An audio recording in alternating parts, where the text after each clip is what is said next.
Hello and good afternoon, everyone. Welcome to this week's episode of the Xbox Factor Podcast. I'm your host, Mr. BoomStick XL, and ladies and gentlemen, we're opening the show with some breaking news. Now, granted, the Call of Duty on PlayStation is getting old, but thanks to Phil, Dominus, Maximus, Aurelius Spencer, we do now know the actual roadmap for Call of Duty on PlayStation, thanks to an interview that he did yesterday on the Verge's podcast, where he broke down everything that they're looking to do for PlayStation and its gamers. I don't think it could be any more clear. We have direct quotes that I'm going to read live on the air from Phil Spencer. And of course, we're going to get into other topics. Now, I did rework the footage that we tried to play the other day of Vampire Survivors. My God, what a game, ladies and gentlemen. Listen, remember, I'm old, so I appreciate the 8-bit graphics. Remember, when I first started, it was sticks and dots in 1978. You know, we had to turn down the lights and mess with the color on the TV to make the ghosts on Pac-Man have color, which of course got me in a lot of trouble with mom and pop, but at the same time, it was memorable. But we have an incredible panel for you today. We also have a guest making his second debut on this exact podcast. Justin Saying, my brother, how are you feeling? I'm doing great. This was about the era of video game that I started with, so I feel right at home with this. I've been addicted to this game, been playing it nonstop. So thanks, Boom. Still got that nervous energy going. Yeah, no, and first of all, thank you, because ladies and gentlemen, we're short a few guests. Pong So obviously is working, Mav is working, Boxenberger couldn't be here either. He's stuck working. So of course, at the last minute, I asked Justin if he wanted to join us, and well, here he is. So I want to thank you for taking the time to be here. But Infinite Umbra, how you feeling with all that snow coming down in Chi-Town? Oh, I'm feeling good. I mean, I'm a fan of the cold, so it's one thing I'm used to by now, especially here in Chicago. So yeah, Mrs. Boomstick and I are very jelly right now. I'm just gonna tell you, because we love the snow. There you go. Now I can't go sledding in it just yet, but it's getting there. Yeah, but well, yeah, listen. yeah, been playing some God of War myself, and I did try out this vampire, as you called it, the crack addiction. Yeah, I did play some of the survivors. It's definitely addicting. Yeah, it is absolutely addicting. It is my favorite game of the year. This little 8-bit that has jumped into the realms of Elden Ring and Gotham Knights and so many other of the bigger AAA games that I really enjoyed this year. And I have a strong suspicion that, and I'm not putting it out there, you know, for clicks or likes. This could very well be my game of the year, and that's saying a lot considering how much time I put into so many other games. This is the most fun I've ever had, and I think for me personally, what's most exciting for 2022 is I dipped my toe and then dove headfirst into two genres that I never play. I don't do soul-like games, so why is Elden Ring currently my game of the year? I don't know, right? We also have roguelites. I don't like roguelike games, but something about Vampire Survivors just clicks with me. I guess maybe because I'm an old school gauntlet kind of a player. This is a love letter or a vampire kiss to anyone that's a fan of Castlevania. I mean, it just screams Castlevania. But it does. Yeah, that first guy you start off with, I thought it was like Simon Belmont. I thought it was Simon Belmont. Yep, yeah. I sure did. And he even has a whip and everything. But listen, Umbra, it's great to have you here. Daniel McGee, what's going on, brother? How you feeling?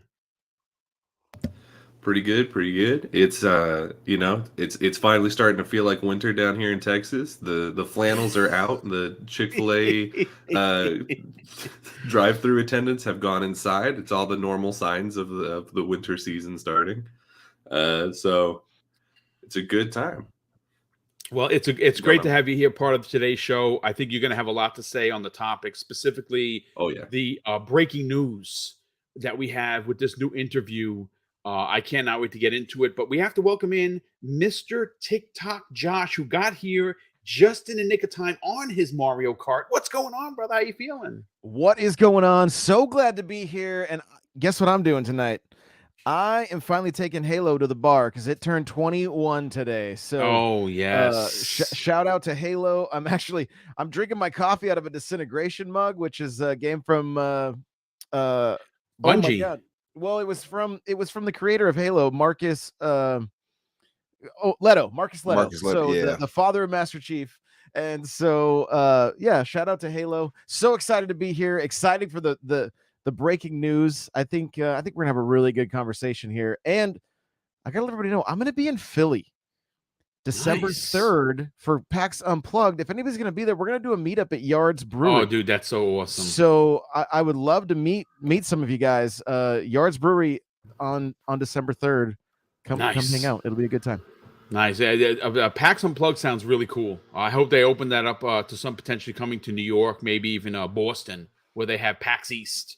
That would be pretty dope. But listen, let's get into the breaking news. Now, obviously, this was reported on many sources.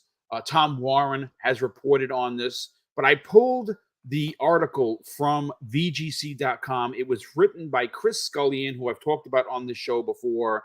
And the opening article title says, Phil Spencer says he's open to committing to Sony that Call of Duty will stay on PlayStation longer term. And it has the sub quote of the Xbox boss suggests he may be willing to make concessions. Now, concessions are something that we expect to happen for the EU and the CMA to approve this deal.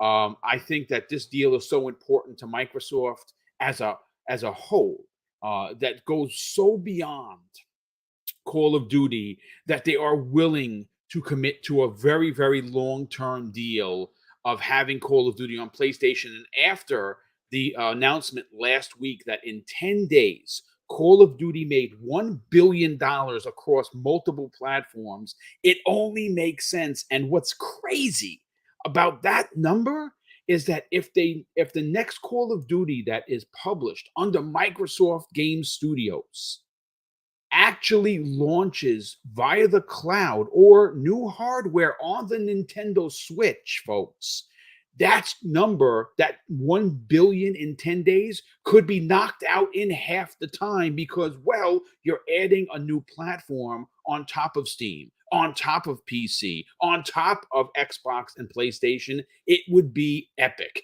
And Microsoft, well, they like money. In fact, you know what? They love money, and so do their investors. But let's get into what the article had to say. And I want to let you know that I'm reading verbatim from the article because this news is breaking. And it says this: speaking on the Verge's Decoder podcast, Phil Spencer explained that he was open to making a commitment that would make Sony and global regulators happy as Microsoft continues to await approval for its proposed acquisition of Activision, Blizzard, and King. And this is what Phil had to say. This idea that we want to write a contract that says the word forever in it, I think is a bit silly, says Spencer. But to make a longer-term commitment that Sony would be comfortable with, that regulators would be comfortable with, I have no issues with that at all. But he also goes on to say, while attempting to clarify that we're no tricks or loopholes in his statement, Spencer added this: we think Call of Duty will be on PlayStation as long as players want to play Call of Duty on PlayStation. And that's not a competitive threat against PlayStation. That's a pragmatic way of looking at it. He also continues, folks, if they want a streaming version of Call of Duty, we can do that as well, just like we do on our own consoles. There's nothing hidden behind my back. I want to just keep adding to this. Sony does not have to take Game Pass on their platform to make this happen. There's nothing hidden. We want to continue to ship Call of Duty on PlayStation without any kind of weird, aha, I figured out, I gotcha. So let's start with Justin Sane, who is our special guest today. I got to be honest with you. If I'm Phil Spencer at this point, I have to admit that I am sick and tired of talking about Call of Duty because of the fact that I don't understand how clear he could make it.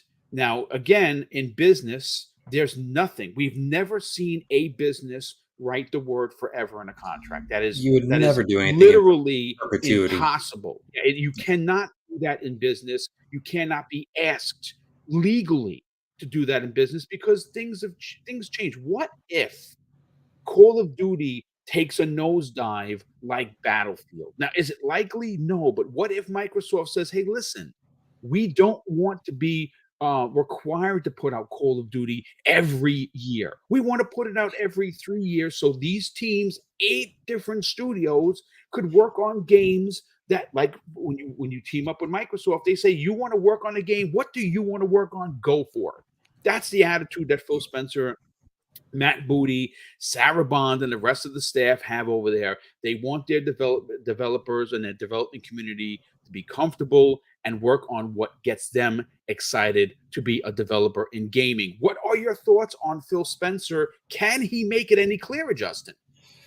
Yeah, at this point, I think he's just annoyed about that he still has to be talking about it. You know, they want to move on with this. They don't want to get stuck in the mud with this. They have other things they want to be doing. And Sony's over here crying about Call of Duty, but nobody's trying to keep Call of Duty from Sony. They're happy keeping it stuck in the mud because Microsoft can't move forward until this is done, which means they're holding them back. It's kind of a crappy way to do it, but he's doing his job by doing it. And it's not winning him any friends. And in the long run, I think it's only going to hurt Sony. So, but you know, it's never been about Call of Duty. It's always been about mobile and getting their foot in the door on other platforms. Because you talked about getting Call of Duty on Switch. Well, you can get it on mobile with the cloud. They're not looking at just one dimension, and Call of Duty isn't the key to their success. It's not just one thing, and Sony's so focused on one thing, but everybody else wants to move on. And I think that's kind of where we're at right now and where everybody else is, except for the people that are grandstanding for a piece of plastic. I think you're onto something. I think the grandstanding for the piece of plastic is ridiculous. Look, I'm going to sound a little salty here, folks, so please bear with me as I expose the truth about Boom. I am really tired of Sony being allowed to move unchecked. They have for 20 years been the dominant platform, and I just want this to be understood. I take nothing away from what Sony has done for the industry. Let's call a spade here, folks. Okay? They have great hardware. Their controllers, I kind of like the offset sticks, but I can still use my PlayStation 5 controller and be fine with it. But they make great IPs. They make great games. No one is even suggesting that they don't make the quality. I don't like the nickel and diming. Like, I like PlayStation, but I hate Sony. I don't like the way Sony nickels and dimes the people. I don't like that everything has to be an extra fee where Microsoft is doing it. Now, I understand you're talking about, and I'm not being facetious here, folks, $1 billion company versus $1 trillion company. And I get that sounds ridiculous when you say it out loud, but Sony is not Microsoft. They do not have the funds available to make investments in gaming the way that Microsoft does. I mean, for crying out loud, we're hearing rumors that Sony Pictures is doing so poorly that it might be actually on the chopping block. Which, again, like I said this on multiple shows, I hope that happens just so Marvel gets Spider-Man back again, and now they don't have to play this no Spider-Man on Xbox shenanigans. But that's again a story for another podcast. Infinite Umbra, I want to go to you.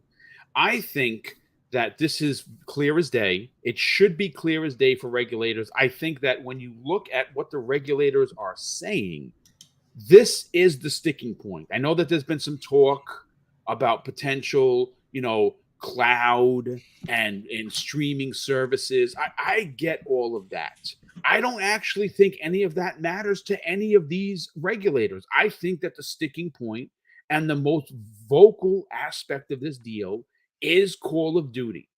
What are your thoughts on Phil's interview from yesterday?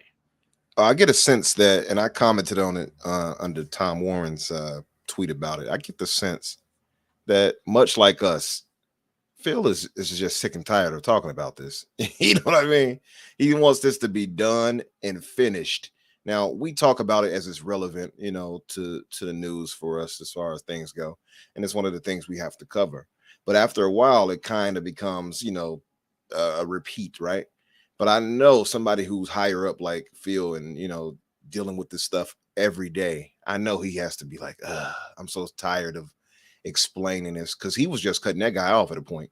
He just cut right to it. Like, nope, those games are going to be there. Even if you want to buy it, if you want to stream it, whatever, we can even make that work if you want to.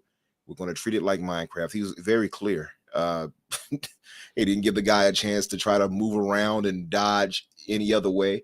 I think Phil and team are just tired and want it done just like we want it done. And just to say, I mean, to comment off what you had pointed out about PlayStation, it is tiresome to have them kind of dictate and try to dictate how things can run on the Xbox side of things. And that's one of the reasons why discussing this matters, because it's something that always strikes me as really negative too, where Sony can, get away with a lot of things Microsoft just won't get away with. And the fact that, they can try to dare dictate off of acquisition and Microsoft paid billions for. It's ridiculous. It's like you trying to tell me what to do with a game I bought or something. It makes no sense.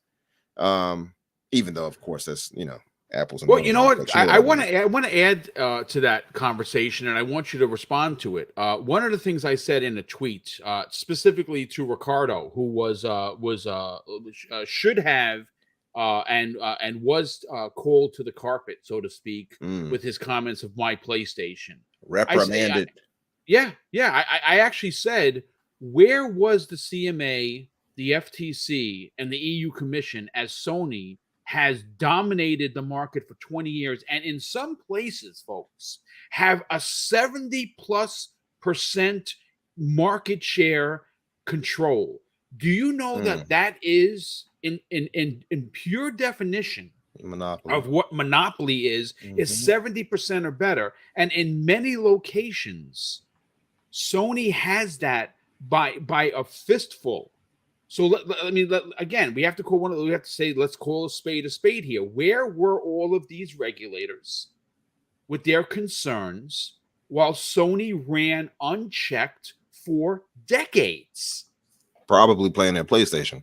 Playing the PlayStation. Yep. That's the first thing that comes to mind, thinking about that guy and what he said. And I just found it funny how he tried to come back after he wrote that and was like, oh, just to let you know, this has no bearing on anything with them, and it's my own comments and such. But that's not what you said in your first tweet. Your first tweet was directly talking about your PlayStation and how, you brought up your company that you work with. And by the way, 6 months ago, that guy did work on the part of the acquisition team overview as far as that goes, by the way. So he's not as innocent as he tried to portray it. He absolutely was on that team. And even if he wasn't, he's been with that company for years. So him saying something and somebody that actually has some knowledge of gaming, his insight might matter. And to sit there and say that is a very big conflict of interest. And that's another thing I dislike. And I think people tend to get this idea. It's the same thing when I talk about reviewers or people who give Game of the Year nominations. People have this thought that bias doesn't play a part into these journalists' thoughts and things. It absolutely does. 100%. Yeah, absolutely it does. So somebody saying something like he has here, absolutely he has context there. He can say, well, this is not fair. They shouldn't be allowed to do this. Who's to say what that could lead to? Who's to say that they couldn't be swayed by him? Yeah, so Well, I'll find it but you know rather shady. what's interesting, and I looked this up, and someone said this in the chat yesterday. According to his LinkedIn, he actually worked in the division 5 months ago that Hmm. decides these. He was the spokesperson for the EU Commission on whether or not they were going to approve a deal. So he does have connections, and he has worked there in the past 5 months Exactly. ago. You know, it actually goes a bit deeper than that, Boom, because if you look at the amount of time that he's worked there, that was about the time Brexit happened, and the European Commission uh, and that whole Brexit thing, all the power was shifting. So he Yep. actually helped stand up, and he was a big part of that when they started. So everybody there is going to know him, and he's going to have his He's going to have his say, absolutely, and his everybody there voice is going to matters. know him. Yeah, absolutely. No, that's good stuff. Umbra, anything you want to add to the conversation before I move it over to Daniel McGee? Just to say, we all see it. Like I said, the field and team are they want this situation done and finished, and they couldn't be more clear with it. I don't think it's a matter of concessions, like people say that they have to make concessions rather, and I don't think they're trying to make anything. I think their biggest thing is to make sure they secure the ABK deal, not only for Call of Duty, which, like you said, brought in $1 billion in 10 days. It's also mainly for the mobile part, as we all know with the King situation. So I think they just want to get that done for that part to reach more of these 2 billion, 3 billion gamers they wanted to reach. Yeah, I absolutely believe. Listen, here's the thing, folks. Like I said, I talked about this before. I remember many people in this gaming community, as well as the journalistic community, clowning on Phil Spencer when he said 3 billion gamers. Oh, this guy's a fool. What does he mean, 3 billion gamers? You know what the problem with a lot of people? They only look through a keyhole and they see a picture and they're like, that's what it is. Where Phil Spencer is not, he's the reason he's the head of Microsoft Gaming and he was upgraded in his position and probably pay when this ABK deal was mentioned is because he sees the broader picture, which is what I always look at. And maybe that's because I'm ex-law enforcement. I don't look narrow. I look wide because I want to know what's coming from the left or right. But what are your thoughts on this, Daniel? Yeah, so it's really funny that he's coming out with this right now and being like, "Yeah, I've got no problem putting Call of Duty on PlayStation for an extended period of time." Like it feels like it's a bit of reverse psychology, right? Where he's like, "Okay, all right, I'll back down. I'll let you have this," but like we know that that was always going to be the case, right? Like Call of Duty is such a big franchise that it doesn't make sense for him to all of a sudden stop selling it on PlayStation because it's going to make so much money over there, right? Every single time that a copy gets sold on PlayStation, they get 70% of it and 30% goes to PlayStation. So like every single time that a game is sold on on PlayStation, it's like they're directly giving the lion's share of the money to their direct competitor. So of course they were going to keep it there. It makes so much sense. It's like the best selling game of any year. Sometimes it's the best two selling games of any year. You know what I mean?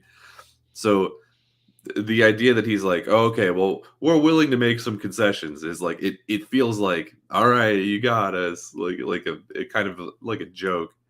But it's very funny to me that they also made sure to add that bit in where they're like, we will continue to have Call of Duty on PlayStation for as long as people want to play Call of Duty on PlayStation, because it reminds me of all of the people lately who have been saying like, oh, why is this JRPG going to Xbox? No one on Xbox wants to play RPGs, which is like complete nonsense. Because obviously there's an audience for JRPGs on PlayStation or on Xbox. Like it might not be the same size as it is on PlayStation, but there's tons of people who want those games over on Xbox, and the more of them you have over there, the more you grow that audience. It's just common sense. So it's really funny that he made sure to throw that in there as like a, well, if it stops selling on PlayStation for some reason, then we'll stop putting it there. And Umbra, you brought up the idea of like the media bias towards it. And it's like, yeah, we know that that's a thing, right? We know that that's a problem. And you don't have to look any further than we just got the nominations for the Keeleys yesterday, right? The Keeleys. And I mean, you look at the Game Awards, and it's just like it feels like it's just a way for Jeff to tell PlayStation how much he loves them, right? You're not wrong. Like, You're not wrong. Like, you look at some of the things that they've made and some of the choices that they've changed over the last couple of years, especially, and it's very clearly always to the benefit of PlayStation, right? Where it's like Death Stranding was coming out, and everyone was like, "Oh, this game is almost entirely licensed music for its soundtrack." And then Jeff came out and he was like, "This year we're going to have it so that licensed music counts for best soundtrack, like, for the first time." And we're like, "Okay, yeah, I see how it is." And then, like, PlayStation comes out with PSVR, and he's like, "We've decided that VR deserves an award of its own," right? Or they start announcing all of those adaptations for Netflix or whatever. And a week later, Jeff's like, "We're going to do a best adaptations category," even though, like, there's been video game adaptations of stuff forever. But this year, this is the one that we need to add it. Daniel, to your point, we've heard people, look, I've said this before, and I want this to be clear. Okay. I think what Jeff does for the industry is important. Okay. I'm never going to take away what he has done. He has he has brought gaming to the mainstream with these awards. I love seeing a lot of these developers who usually were never acknowledged by the public get these awards. I think it's important that I will state that. I think it would. I will say what has aggravated me about Jeff, and where I will give him his smoke, his righteous smoke, if you will, is how he is so blatant about being one-sided. He comes off as this industry savior, right? He puts himself out there as the industry savior, but and again, I'm an Xbox guy, folks, but I have always, since we started this freaking channel 5 years ago, have always given Sony their flowers right along with Nintendo when they deserve it, but will, of course, give them the righteous smoke. He doesn't do that. He's very, very one-sided, and I don't necessarily think he cares or he knows that he's doing it. But please continue, Dan. Yeah, well, and then I think the most recent, most obvious example of this is that last year Forza couldn't get nominated for anything because it came out on the 7th or something. It was actually on the last day, and apparently his excuse for Forza not being a part of Game of the Year, which by all rights it should have won, was that not enough people had a chance to play it, which is bullshit. Pardon my French, folks, because the game went out a week. I want to say 8 or 9 days, and you know how I can say that that's an actual fact? Because thanks to the generosity of Microsoft Public Relations, I got a review copy. I got it a week and a half before, and I had put in 25 hours before the game even went live. So I did my review for the channel. And so anyone and I'm a nobody, folks. I have not even 12,000 subscribers. So if I got it, all of the major publications got it as well. So again, I call BS, but please continue. Yeah, and so Forza couldn't get nominated because it came out too late. But then, I think it might have been the same day or like the day after they announced the God of War Ragnarok was going to be released even later in November than Forza was released. He's like, I think that this is the year that we're going to push back the acceptable date for these games. And yes, he did. Yeah, it's like, this is transparent. Like, you're not even trying to hide that this is God of War is the reason that you decided to push this back. It wasn't because you were like, oh, well, last year we got in trouble for it. No, it was never that, because you didn't care until it was affecting God of War, right? Like, it's exactly that. And, you brought up a good point about the Game Awards, where you were saying that it's nice to give those devs, their flowers and give them a time to really shine. But the Game Awards barely does that. Like the Game Awards is so confused about what it wants to be. Does it want to be an award show or does it want to be a showcase? Because right now they're not doing a good job of being both. Right? It's this thing where you come back from an ad break or a new trailer and Jeff shows up and he's like, and this one best RPG and this one best racing game and this one, and he just rattles them off really fast because they don't matter to him, right? Because giving out the awards doesn't make money for the show, right? And you have to make money for the show because it's a private company and you can't pay for a show like that unless more money is coming in, right? Which, like, I completely understand, but it's like, hey, if you're only going to be able to give screen time to 10 of these awards, then only give out 10 of these awards, because the other ones that you rattle through are meaningless, right? You're not giving anyone the time to talk about it or just, show up and say how meaningful this is to them. And it's nothing, right? It's absolutely nothing. And it's like, it would be so easy to just cut some of the awards that nobody really cares about. Like best esport player. Sure. Okay. But do we need best esport event? Who even accepts that award? Does the owner of the event, does the person who put the show together accept it? Does the venue accept it? Like, why are we doing that one? Like, there's so many like that you could just completely remove and save that time. Well, there are 31 categories this year, Daniel, which is it's ridiculous. And I think God of War is nominated for 26 of them. Yeah, God of War has the most nominations. Horizon Zero Dawn is up there. God of War is nominated for Who Said Boy the hardest. Yeah, that's a good award. Hopefully, I win that. Boy, I mean, maybe I get an award up on, on the advertising of Double Barrel Gaming. I got an award for saying "boy, the strongest." Yeah, Daniel, it sounds like those people that just watch the Super Bowl only for the commercials. I mean, that's the thing, though, right? Because if you ask people on any given year what the reason why they watch the Game Awards is, it's for the announcements. Like, the people who are watching, like, people always want to bring up, oh, the viewership is up every year, and it's like, yeah, they're not there they don't give a damn who is like best performance or what the best art, like, sport racing game is. They don't care. No, they're there because they think there might be another Spider-Man trailer, and it's like, okay, well, then why is this an award show? Because you're barely giving any time to the people who are. I can read the winners afterwards. I'm watching for the commercials and for the announcements and everything else. Yeah, and because it has to be both right now, it's this weird, like, cluttered mess where the announcements get in the way of the people who want to watch the awards, and the awards get in the way of the people who want to watch the announcements. So it's a worse experience for every single group of people who want to enjoy this show.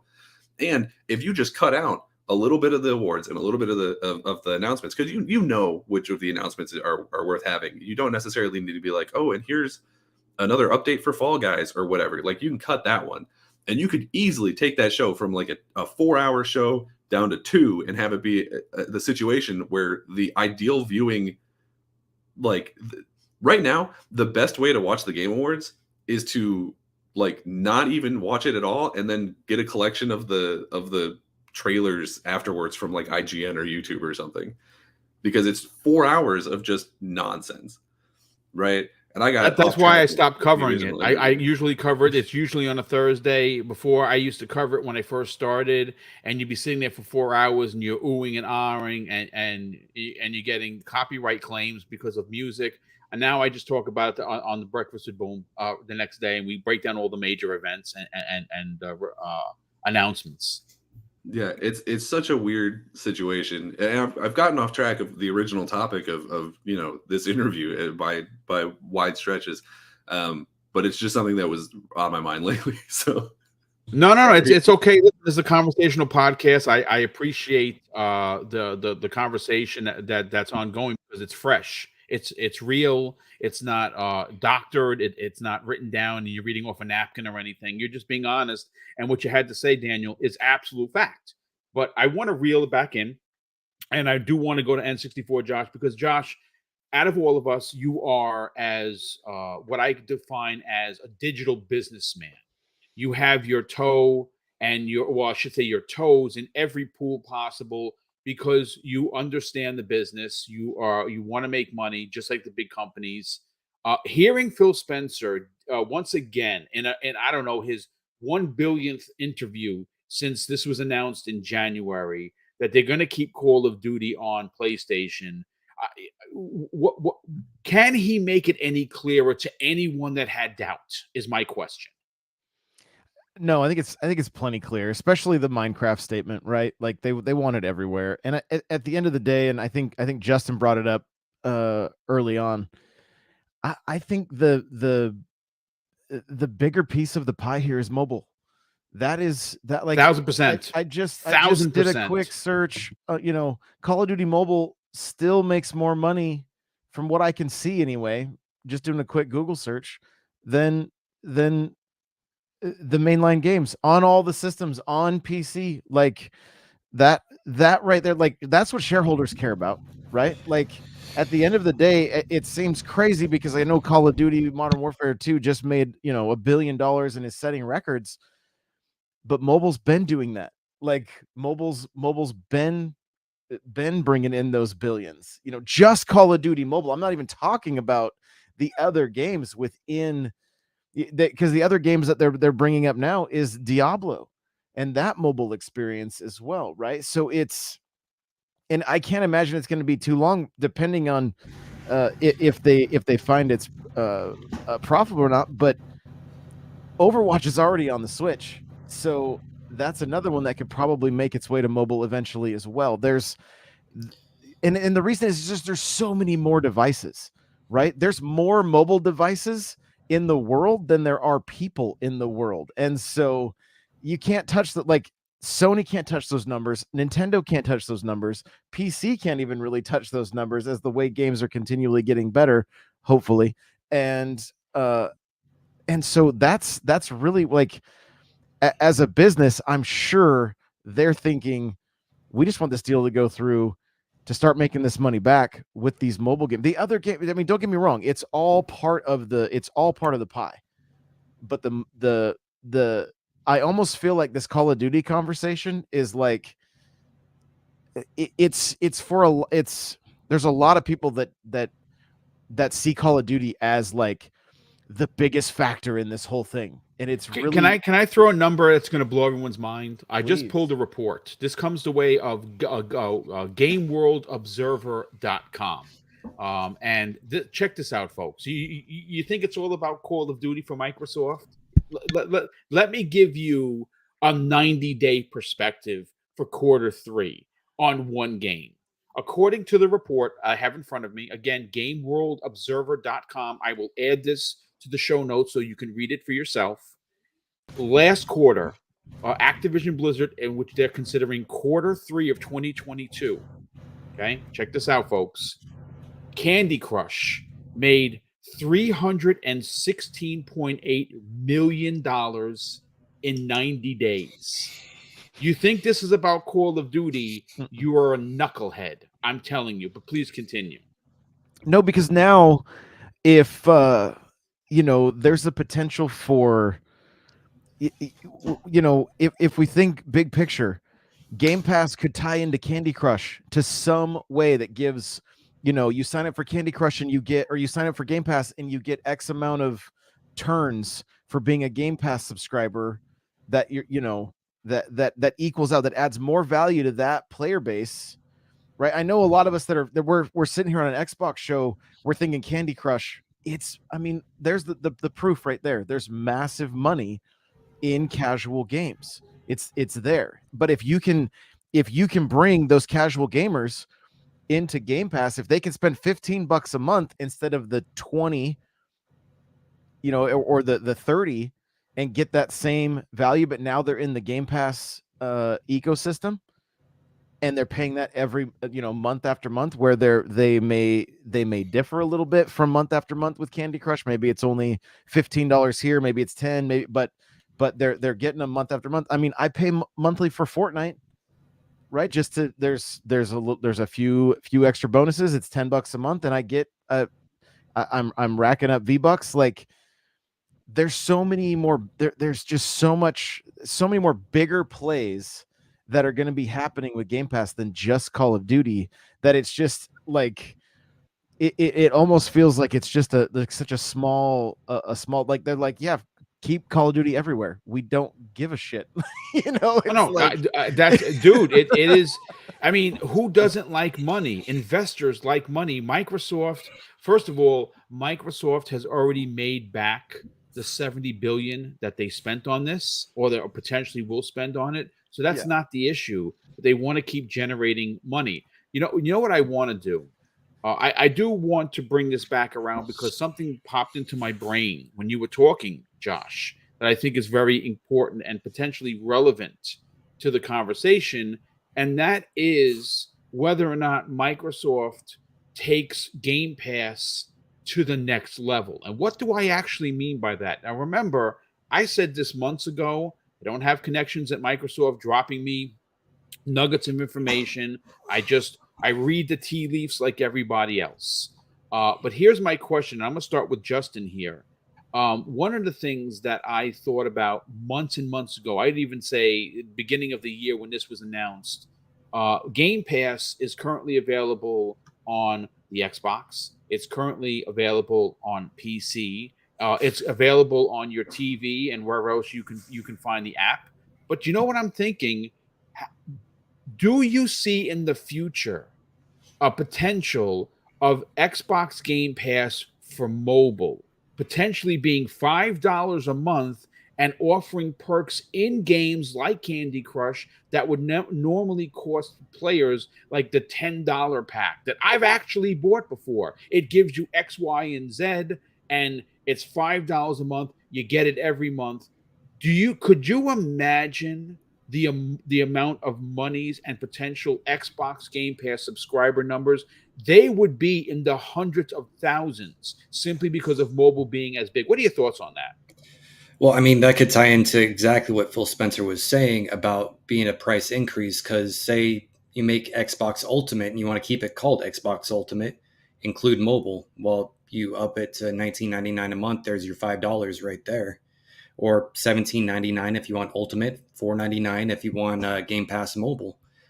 But another thing that I just want to piggyback off what Josh was saying was this Diablo Immortal, Counter-Strike Go, all these are still mobile experiences.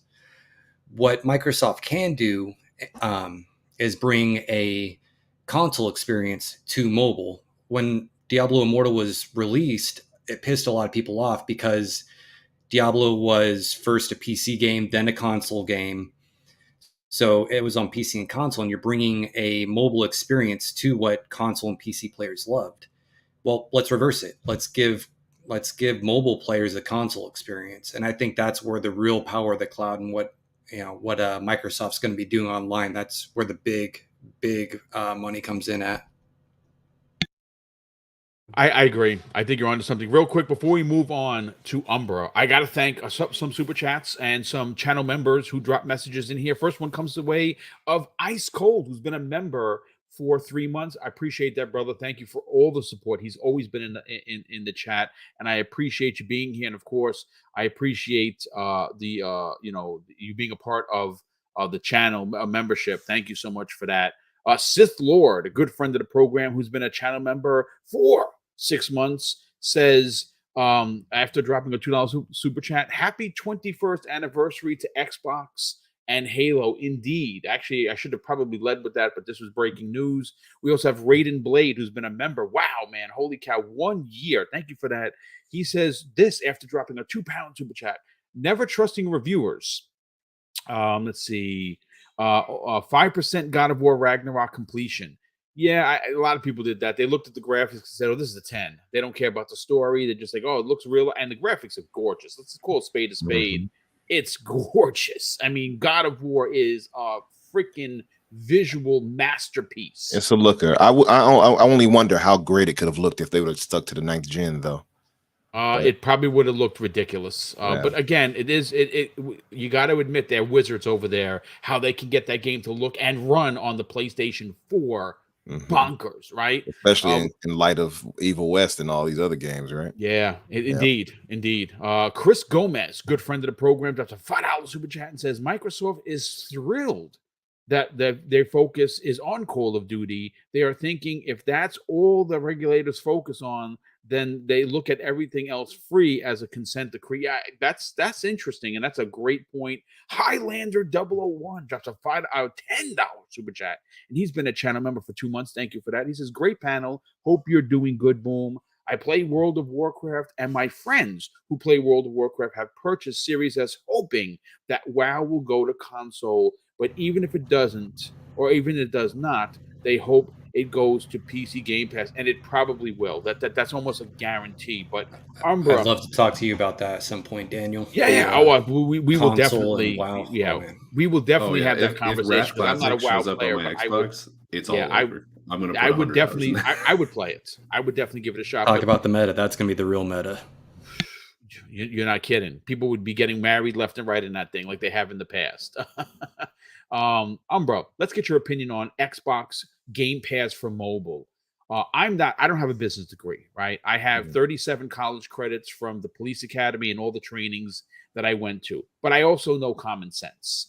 And this to me seems like a no-brainer. What are your thoughts? Yeah, it just makes a lot of sense. And it just goes back to what we were talking about a minute ago, where we were saying that Microsoft's biggest thing is not necessarily Call of Duty. It matters, obviously. It's a big-time franchise. It's making tons of money, as we see. But King itself is where it's at, and they're going to expand there to grab more of an audience. So mobile Game Pass makes ton of sense. And this isn't the first time that I've heard the discussion come up about that, and it makes a ton of sense. And you can actually parlay that into, a lot of microtransactions and things like that too, which, by the way, I think Vampire Survivors would fit perfectly into a mobile situation. Just it absolutely would. Yeah. Yeah. And you know something? I'm not going to front. They'd get my money. Yeah. I can see use it. a little joystick in the control, or little joystick down in the corner, and you're good. That's it. Yes. Little touchscreen controller. One thing I do wonder, though, because it seems like it'll be heavy on the CPU. So this thing you'll probably have to have a nice higher end phone for this. Actually, I would imagine. With all the sprites on the screen at once, I would imagine so. Yeah, depends on how much is streaming, how much of the data is put on the phone, and how much is put on Microsoft services. Yeah, but like so much going on at times that it looks like the game is broken from videos I've seen. So I wonder how that will work on the phone. But that aside, just to say, yeah, I mean, it's smart. It's a super smart idea to do, and I don't think any of us are like necessarily geniuses when we come up with the thought of them going that route. Microsoft is absolutely going to go that route with it. They see it like we see it, and so it's nothing new under the sun, as those saying. It just makes a ton of sense to go ahead and monetize that, and almost say monopolize, but monetize that and really get that going. It does make a lot of sense, and I can see them, if they really expand in that direction and add quality games that you can play through mobile. Yeah, I'll be all for that too. I stream a lot through using my Razer Kishi and my Note 9 while I have my current phone, my Galaxy S21 Ultra, free. So it definitely manages. I definitely get on it rather like that all the time anyway. So it would just make a lot of sense if they brought quality games that can be played through it. Subscription through that as well. Absolutely. Yeah, and you know something? Shout out to Drawn TJ, who drops a very generous $5 super chat. Says, "Don't forget the family plan is coming soon for $21 or $25, and that's right." Sorry for the banging, folks. They were doing work on the apartment. That's why I can't. Actually, I'm trying to get to everyone and say hello like I normally do. But if you hear banging, I apologize. Daniel, I want to get your opinion on Xbox Game Pass for mobile. Is this something you see in Microsoft's cards? Yeah, I mean, absolutely. I don't know necessarily if it'll be like its own completely separate launcher or anything in the same way the PC Game Pass is. But I could very easily see it being that situation. I mean, especially now that they own King and will almost certainly use them to make other, like, Candy Crush already makes tons and tons of money, but I'm sure King will probably expand and maybe start making mobile games based on other Xbox IP now that they own so much of it. It's easy money. You know what I mean? It's that thing where, Phil Spencer said he's going to reach 1 billion players or 3 billion players or whatever, and you can't do that without mobile, right? It's just completely unrealistic.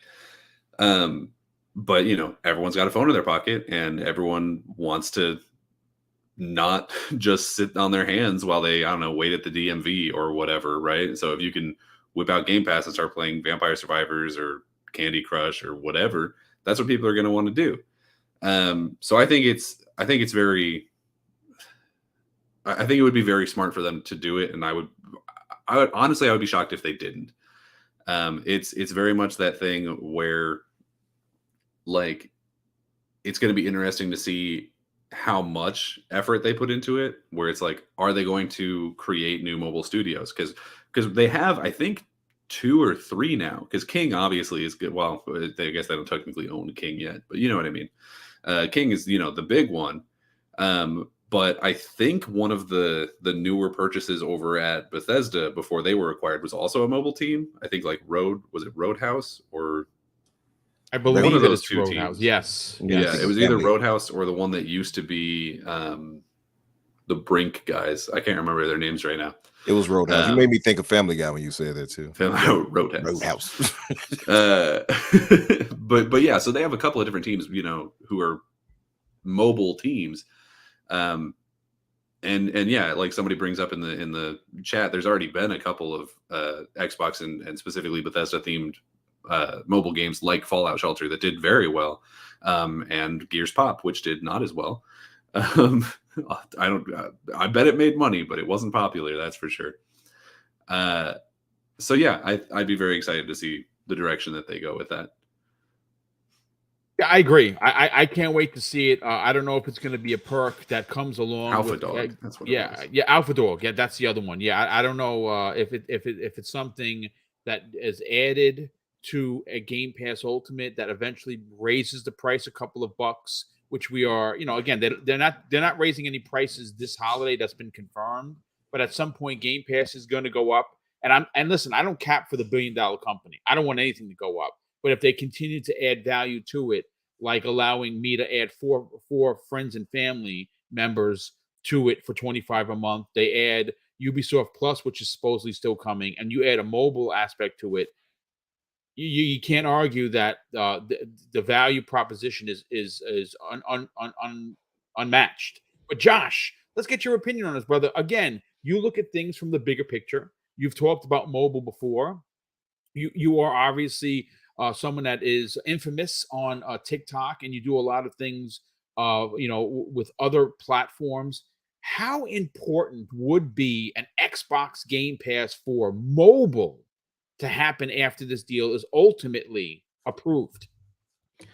I'm gonna get to that, but I want to touch real quick just something in chat. I see from Sappho says, I want to know who's next after the ABK deal, and that's a great question. It almost feels like there's a lot of this Call of Duty conversation is just prolonging the inevitable to keep that next studio out of Microsoft's grip, right? That's kind of what this, it feels like, just some stalling, because it's really, it's gonna happen. If it doesn't, we'll all be surprised, right? As far as mobile goes, where, like, yes, absolutely. Again, $5 gets you, $10 worth of plays on Candy Crush. Who's not buying that? Not to mention the other games that could potentially be there. The other thing that has my mind going is, as we've seen, like right now, I happened to be scrolling TikTok today and I saw Ninja playing Fortnite, and he was driving a Rocket League car in Fortnite, right? So what's going to stop Microsoft from making a Minecraft version of Candy Crush? Yes. Or watching these brands start to interlink and really, really start to combine and like boost that branding. Because again, those casual players playing Candy Crush, there's a good chance they probably have younger kids who might be into Minecraft or aware of Minecraft. There could be conversations that happen like, oh, look, I'm playing, like, I'm playing Minecraft on my, in my game, Timmy, or whatever, whatever the case may be, that could get them excited. It could also bring in new people, because if people are really big fans of Minecraft and they know they can play a Minecraft puzzle game while they're waiting for whatever, that might be a draw for them. There's there's just so much. Like, we have to remember the power of those brands is so strong that you throw Minecraft on anything, it's probably going to do fairly well. And so it just can really almost I know for some of us, it may be the first time would even touch Candy Crush, right? Because it's not something that most of us are gonna gravitate towards. But Mrs. again, Boom and I play Candy Crush. We haven't played it in a while, but we play it on a regular basis. She loves it. She is the queen of Tetris. She's the queen of puzzlers, and she does very well in that game. And she hasn't spent a freaking dime in all the years playing. She's that good. And it could be the kind of thing too that it gives King the opportunity to make a puzzle game completely around Minecraft. It doesn't have to necessarily be a tie-in to Candy Crush. There could be. It just leaves so much opportunity to take the pedigree of these amazing mobile publishers and then give them Xbox IP, which now includes Bethesda. Like they really can start reaching those 3 billion gamers that Phil is talking about. And the mobile aspect here, I think, is a much bigger player than what we're seeing talked about on Twitter and stuff, based on just the back and forth between Sony and Microsoft. And so at the end of the day, I think there's absolutely a chance we see some kind of a mobile Game Pass, because it also would include cloud gaming, right? So on top of just, adding value to Candy Crush and different games like that, or even, making the season pass, like their season pass on Call of Duty Mobile. Like, so if you're signed up for Game Pass and you get, exclusive items, and then you can save, just like I do in Fortnite right now, where I don't have to get the season pass. It's just included in my membership week after week or month after month. There's again, that continued revenue from a Game Pass mobile with the cloud gaming. It's really a recipe for success. I absolutely agree. Yeah, jump in, Justin. Yeah. I was going to say, Pegel's already done this with World of Warcraft, very similar to Candy Crush, and I mean, it lit that game on fire. I mean, just the amount of attention that you can bring cross branding into games will make millions, if not billions, of dollars. It's ridiculous exactly how much money it is actually going to make. But what I want to do is, we're talking about money, right? We happen to talk about 3 huge IPs that Microsoft doesn't own, but they're partnered with. And I want to talk about the potential of how important it is for Xbox to win this holiday. Well, I'm going to tell you how important it is.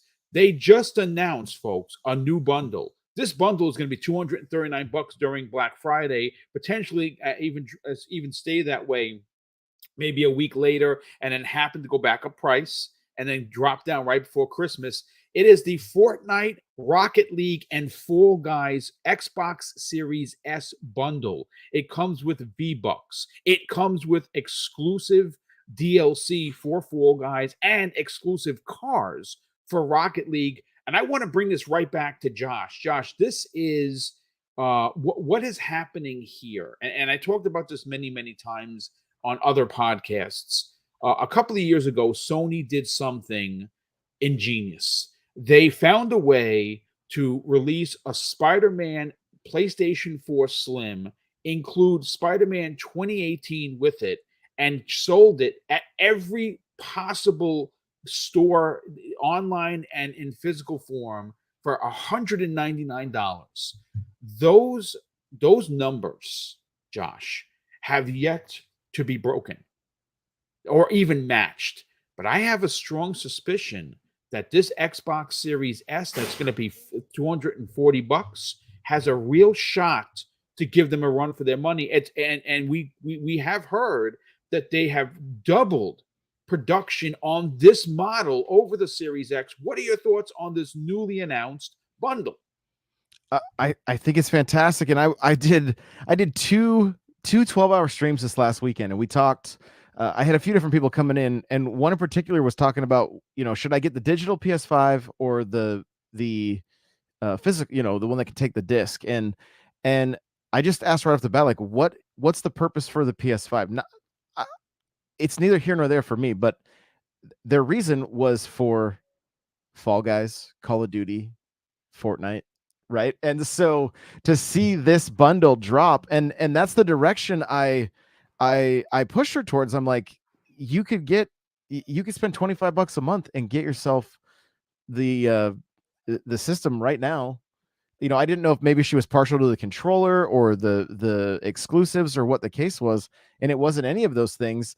It's just one of the Twitch streamers that she follows plays on the PS5, so that's what she was thinking she would go towards, not realizing that the options that were available with just the Series S. She's also probably not like, Well, she's not a diehard gamer. She doesn't follow. I mean, she follows a Twitch streamer, so she's a little bit more savvy than the moms running into GameStop and asking for the PlayStation Xbox, right? You know what I'm saying? Right. Yeah, exactly that. And so, but she was kind of like, I didn't even know that was an option, right? That there was this option out there that is technically going to save her, depending on how the route she goes. If she goes with this bundle, that would save her $60. If she goes with Xbox Ultimate, And she just needs it for console, which would be $10. Yeah, well, yeah, I think you have to, if you do the Oh no, if she did the 25 a month, yeah, you would get that included. You'd get 2 years, right?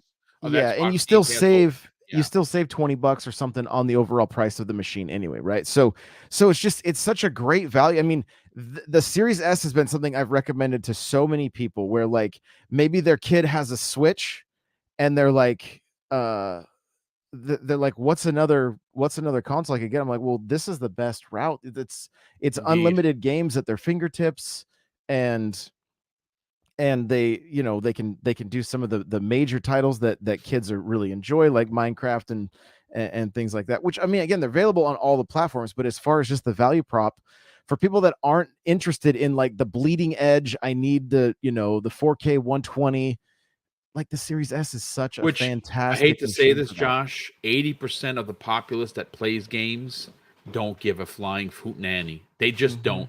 They're not into their TVs barely are able to be hitting 4K, let alone 120 frames. It is a small populace. That's us. There's 450 people here. We're the diehard gamers. You're here listening to this. This panel is loaded with diehard gamers. The average gamer, 80 plus percent, the normies, as I like to call them, with no offense, are not caring about what you're saying, Josh, and that makes sense. And at the end of the day, and I'm looking at chat too, somebody saying all access is insane, and I mean, it is. It's crazy. There is a problem with all access. You know what the problem is, Josh? I know Microsoft is listening to this program right now. I'm very fortunate that they actually do listen to the shows. So if you're listening to the show, here's my righteous smoke. There are 2 problems with Microsoft right now, specifically with Xbox. It's the 2 M's: marketing and messaging. Okay? Everyone that is anyone, Josh, should know that there is, especially during a fiscal time in our generation, where people are having a real difficult time putting groceries on the table. This should be plastered on every bulletin board, back of a magazine. It should be on the minute you turn on your TV. They should have this plastered. This program of Xbox All Access should be front and center, and it's not. And that is the problem, Josh. And it's exactly the next thing I was going to say. It's on them to market this, right? Fortnite still has incredible pull. You can look at the amount of streams, the people watching streams on Twitch, which is not just, it's not the best way to gauge numbers, but it's still a very popular game, right? You're not seeing kids flossing like they were a few years ago, right? It doesn't have quite that pull. It's going to be on Xbox to market this game, or to market this bundle this season, because Spider-Man sells himself, right? Spider-Man is a very well-known IP, and you walk into a game store and you see Spider-Man tied to a $200 PlayStation, boom, it's It's gonna literally fly people off buying the 3 shelf. at a time, Josh. Yeah, it's gonna fly off the shelf. Now, full circle back to what we were talking about. Those casual gamers that are potentially buying presents for their kids this Christmas get an advertisement for Xbox Ultimate when they fire up Candy Crush. Now you're talking about marketing billions of eyes just Yes. like that. And that's going to move more consoles, and that's going to put more money in Xbox's pocket.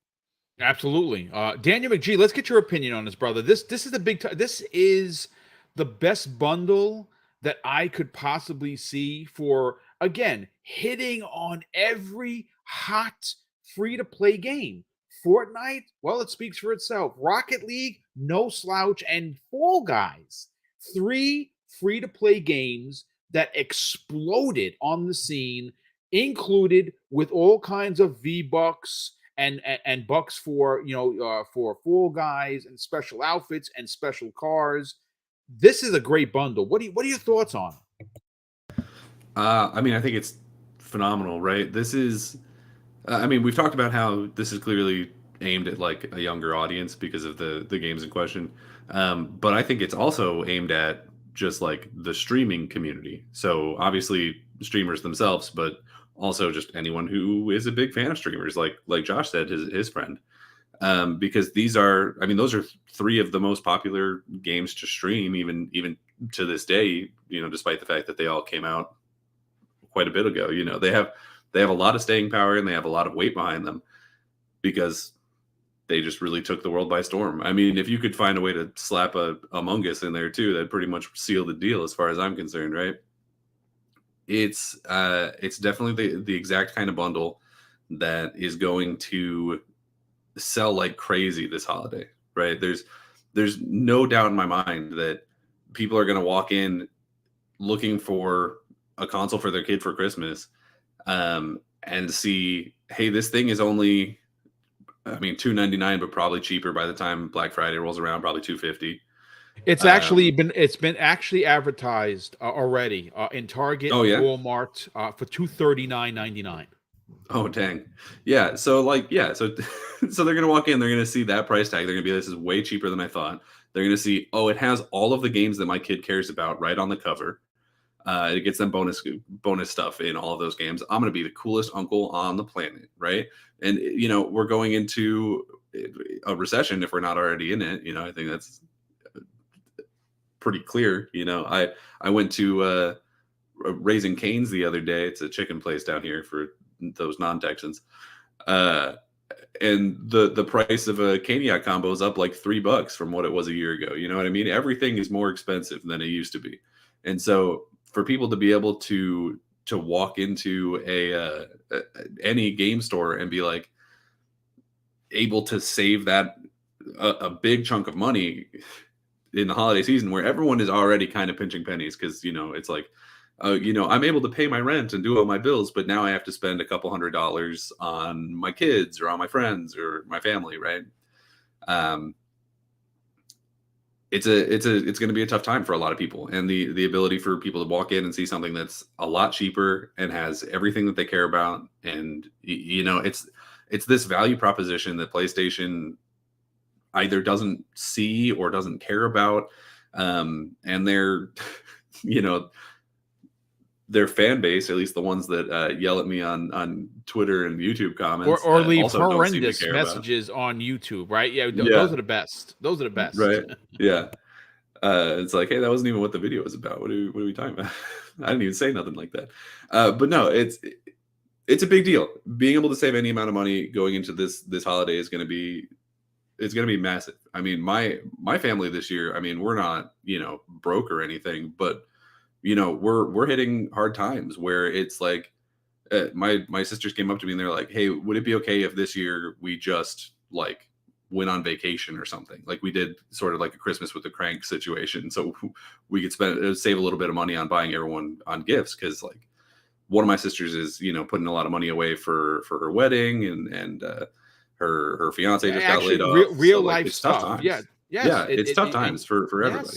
Yes. So, you know, being able to still get into gaming and like feel like you're not having those troubles for a little while is a big deal. I know a lot of people say, hey, if you don't have the money for gaming, you probably shouldn't get into it. And you know what? There's probably some degree of right to that. Like, you know, if you're struggling, maybe don't go buy a $600 VR headset because you don't need it.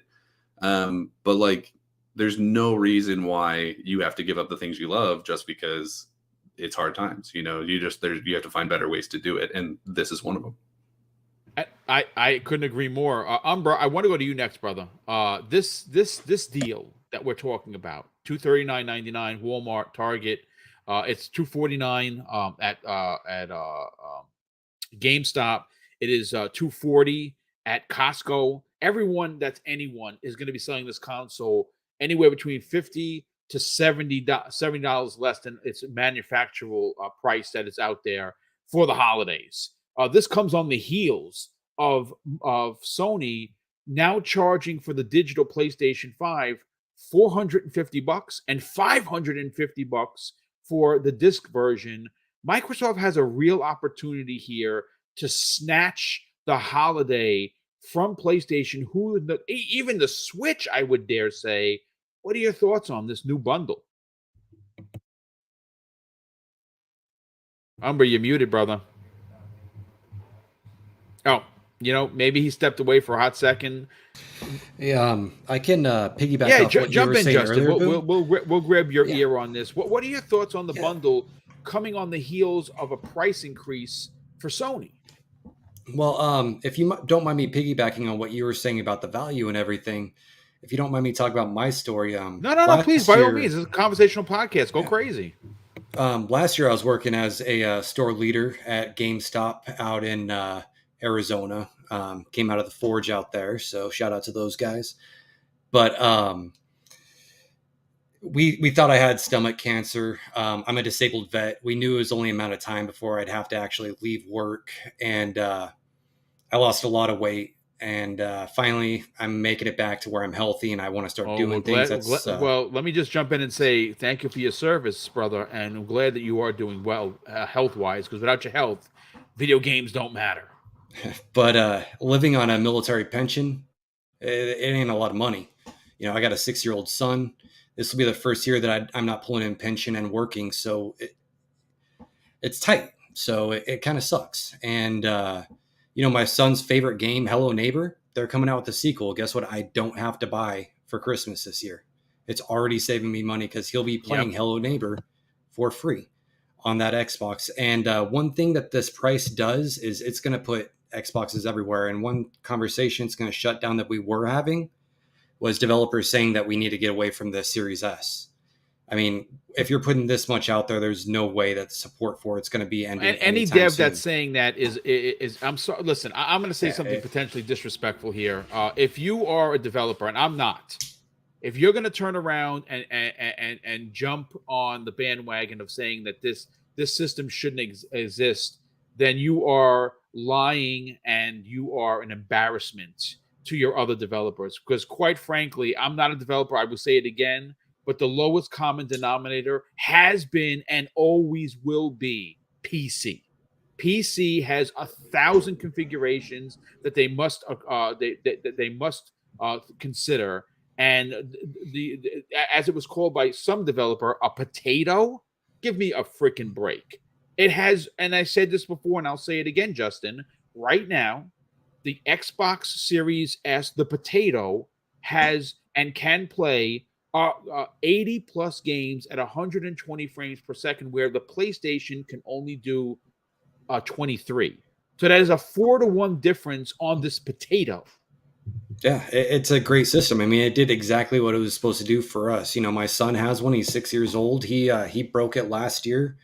I had enough money to go get him another one. It's, you know, I'd be crying if I broke my Series X, but it's tapping into, I mean, they saw what the Switch did and its price point and how many people snatched those up everywhere. And it's not a coincidence that they came out with the system that's around the same price. And they kind of tapped into that price point. I think that Nintendo did. So it was a proven price point that they took advantage of. I agree. I absolutely agree. I think there's something to be said about having a price point that is not only attainable, whether or not you're on a budget or not. And again, getting back to what Josh said earlier, we agree that the Xbox offering of being able to pay 20 as low as $25 a month should be on every it should be everywhere. We don't know enough about it. I know about it, you know about it, people in the chat know about it, but we are hardcore gamers. We already have a Series S, we already have a Series X. In some places like my house, we have both.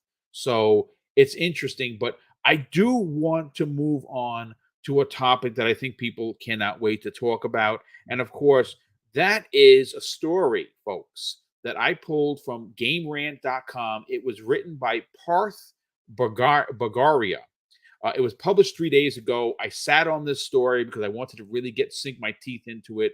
But apparently, according to the header of the story, Starfield fan compares planet size to Skyrim. Now, just take a step back for a second and think about what that statement says. Not the game, a planet that you can land on is as big as Skyrim. Explosion of the brain. I don't know about you. It's one of my most anticipated games of 2023.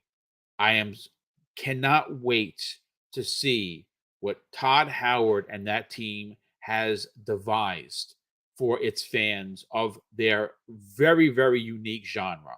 Bethesda puts out games that are legendary across decades. This is the first new IP in over a decade, potentially more.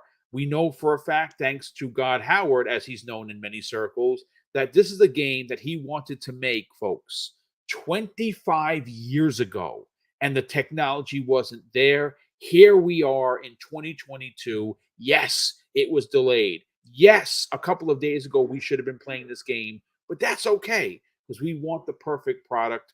I do want to bring this right back to our special guest, Justin, saying, according to the article, Starfield takes Bethesda Game Studios' design philosophy to outer space, and players will be able to explore all sorts of planets. And one of someone that I guess has inside knowledge has compared a one planet to the size of Skyrim, which is freaking huge.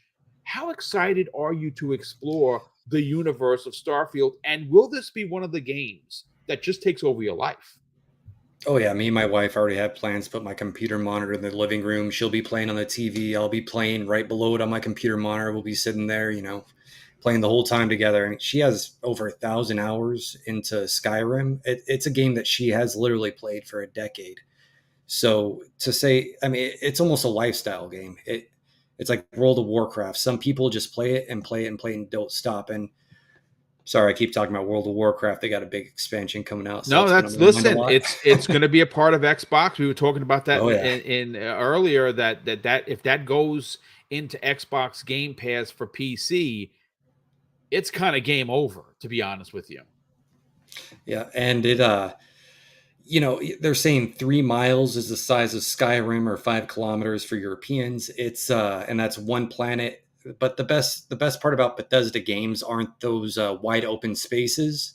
It's the little vignettes, the little stories that they tell. You go into a building, you can see a guy sitting at a computer in Fallout, and you log onto the computer, and it'll tell you a whole story about some mishap this guy had, and you're laughing your ass off. It's the stories that they can tell, and that area doesn't excite me, but the area that they have to tell those stories in is what excites me.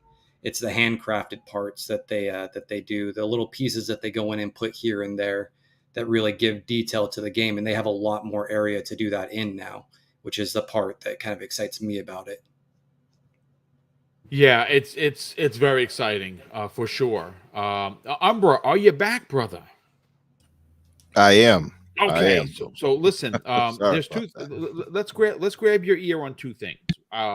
First, you missed your chance to talk about the bundle, which has been confirmed to be Fall Guys, Rocket League, and Fortnite. You're going to get V-Bucks. You're going to get dollars to spend in Fall Guys. how big of a deal is that for Xbox, considering that Sony has raised their prices? And then obviously we're going to jump back to the Starfield conversation.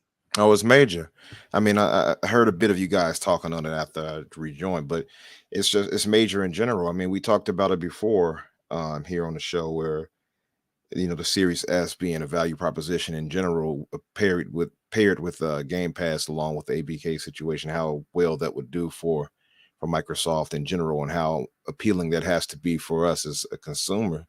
Yeah, that deal is excellent. And I can see it. I can see them really going hard for that this holiday. It makes a lot of sense, and I think it's just it's a big time money maker for them. It's going to be a big time money maker for them, I think. Actually, I have Nice. a family member of mine actually who was looking to get a new console, so this would be perfect for him. I actually have to tell him about this because he was talking about, oh, I didn't know you got a PS5 on to play God of War. I was like, well, you know, you come over for Thanksgiving and get jump in on it, I suppose, but you're not getting my PS5. But and I'm not moving this gigantic obelisk. And I said, well, you should probably get yourself a new Series S. He has the Xbox One X, I believe, right now, so he's not joined us in this. So I said, perfect time right now to jump into the new gen. So what better way than this I sale right agree. here? Yeah, no, I mean that's good stuff, and we're going to see a lot of people. We're going to see a lot of those stories. A neighbor, a friend, loved one came over. They saw me playing X, Y, and Z. And obviously we've talked about this before. The Series S is outdueling the PlayStation 5 in many regions, and they don't have any quote unquote bangers, as the kids say. Mhm. I can't wait for what 2023 is going to hold for that console, known as the Absolutely. potato by some people's judgment. Our Hooved brothers, and yeah. Yes, brothers and sisters, everyone's involved. Yes, absolutely. But listen, let's get your opinion on the Starfield comparison. Now, this obviously, again, the story comes to us from GameRant.com. One of the paragraphs says a Starfield fan compares the size of one of the game's planets as to a full world of the Elder Scrolls V Skyrim. That is a statement, bro. And what's interesting here is that it has been confirmed by Bethesda, by Todd Howard himself, that Starfield will let players explore over 100 solar systems with thousands of planets, and it has confirmed once again that this includes handcrafted planets as well as procedurally generated ones like No Man's Skies. This is a big deal, dude. This is going to be a game changer. And I gotta tell you, if you don't own an Xbox, this seems like one of the games that would make you buy one. Oh, it's a console mover for sure. It's going to be, and I think it's going to be big. I'm thinking it'll, like, I thought it would have released, would have released this year. It would have been up for Game of the Year, but I'm happy to see this still coming, and it's major for us. It's coming to Game Pass. But think about what you just said, where the guy said that it's comparable to one planet is comparable to Skyrim. Skyrim is 15 square miles. I don't know if you all knew that. The map size of Skyrim is 15 square miles. So that's one planet inside of this game. It's a gigantic game. And I was already planning on putting thousands of hours into this. That right there guarantees it. So, and it's like you said, it's a lifetime type of thing, a lifetime lifestyle type of game. It's going to take you a lifetime to get through it with that type of stuff. So I can see it being great. And I can only imagine once the community gets their hands on it on a PC, what they can come up with. That's the thing I'm most excited about, is the mods and such like that, what they'll do with that and how far they'll go with that. But yeah, boom, it's going to be a major game for us next year for sure, without question. I'm really excited.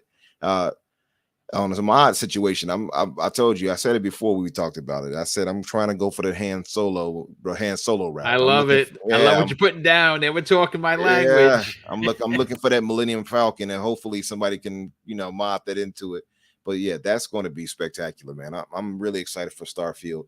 It's hard to really put into words right now how much we're looking forward to it as well, because we've only seen so much, and we have to wait until next year to really get more. But yeah, it's my most anticipated game for next year without question. and that Yeah. right there just makes it even more enticing. Yeah, I agree. I hope that the mods at some point, to some extent, do come to console. I know that there's some talk about whether or not that's going to happen immediately or not, but I'm going to play it like Boba Fett. I'm going to be hunting people. I am hoping Nice. at some point that I could fly the Slave One, because Oh, man. yes, please. And I don't know if I can put anybody in carbonite, but if not, I'll just kill them. It's fine. It's I'd bring the like the Mandalorian said, warm or cold, it's Can your be Starfighter all the way. Yeah, I love it. Let's bring in Daniel McGee, who is back. Daniel, are you there, sir? Yeah, sorry. I think I think my internet's just doing a bad.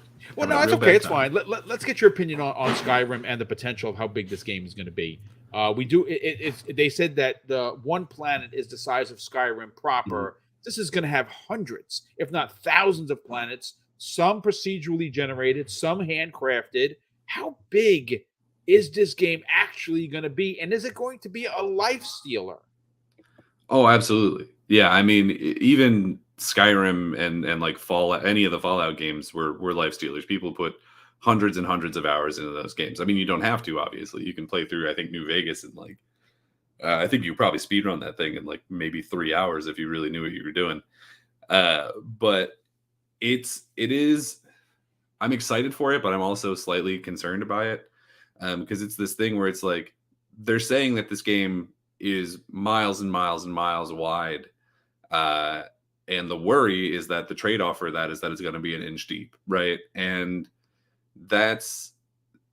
I don't know that that's going to be the case. I think it's more likely that it's going to be, there'll be a handful of planets, like maybe 10, 12, who knows, more with DLC, I'm sure, that are more handcrafted and are, sort of what we expect from a Fallout or a Skyrim, right?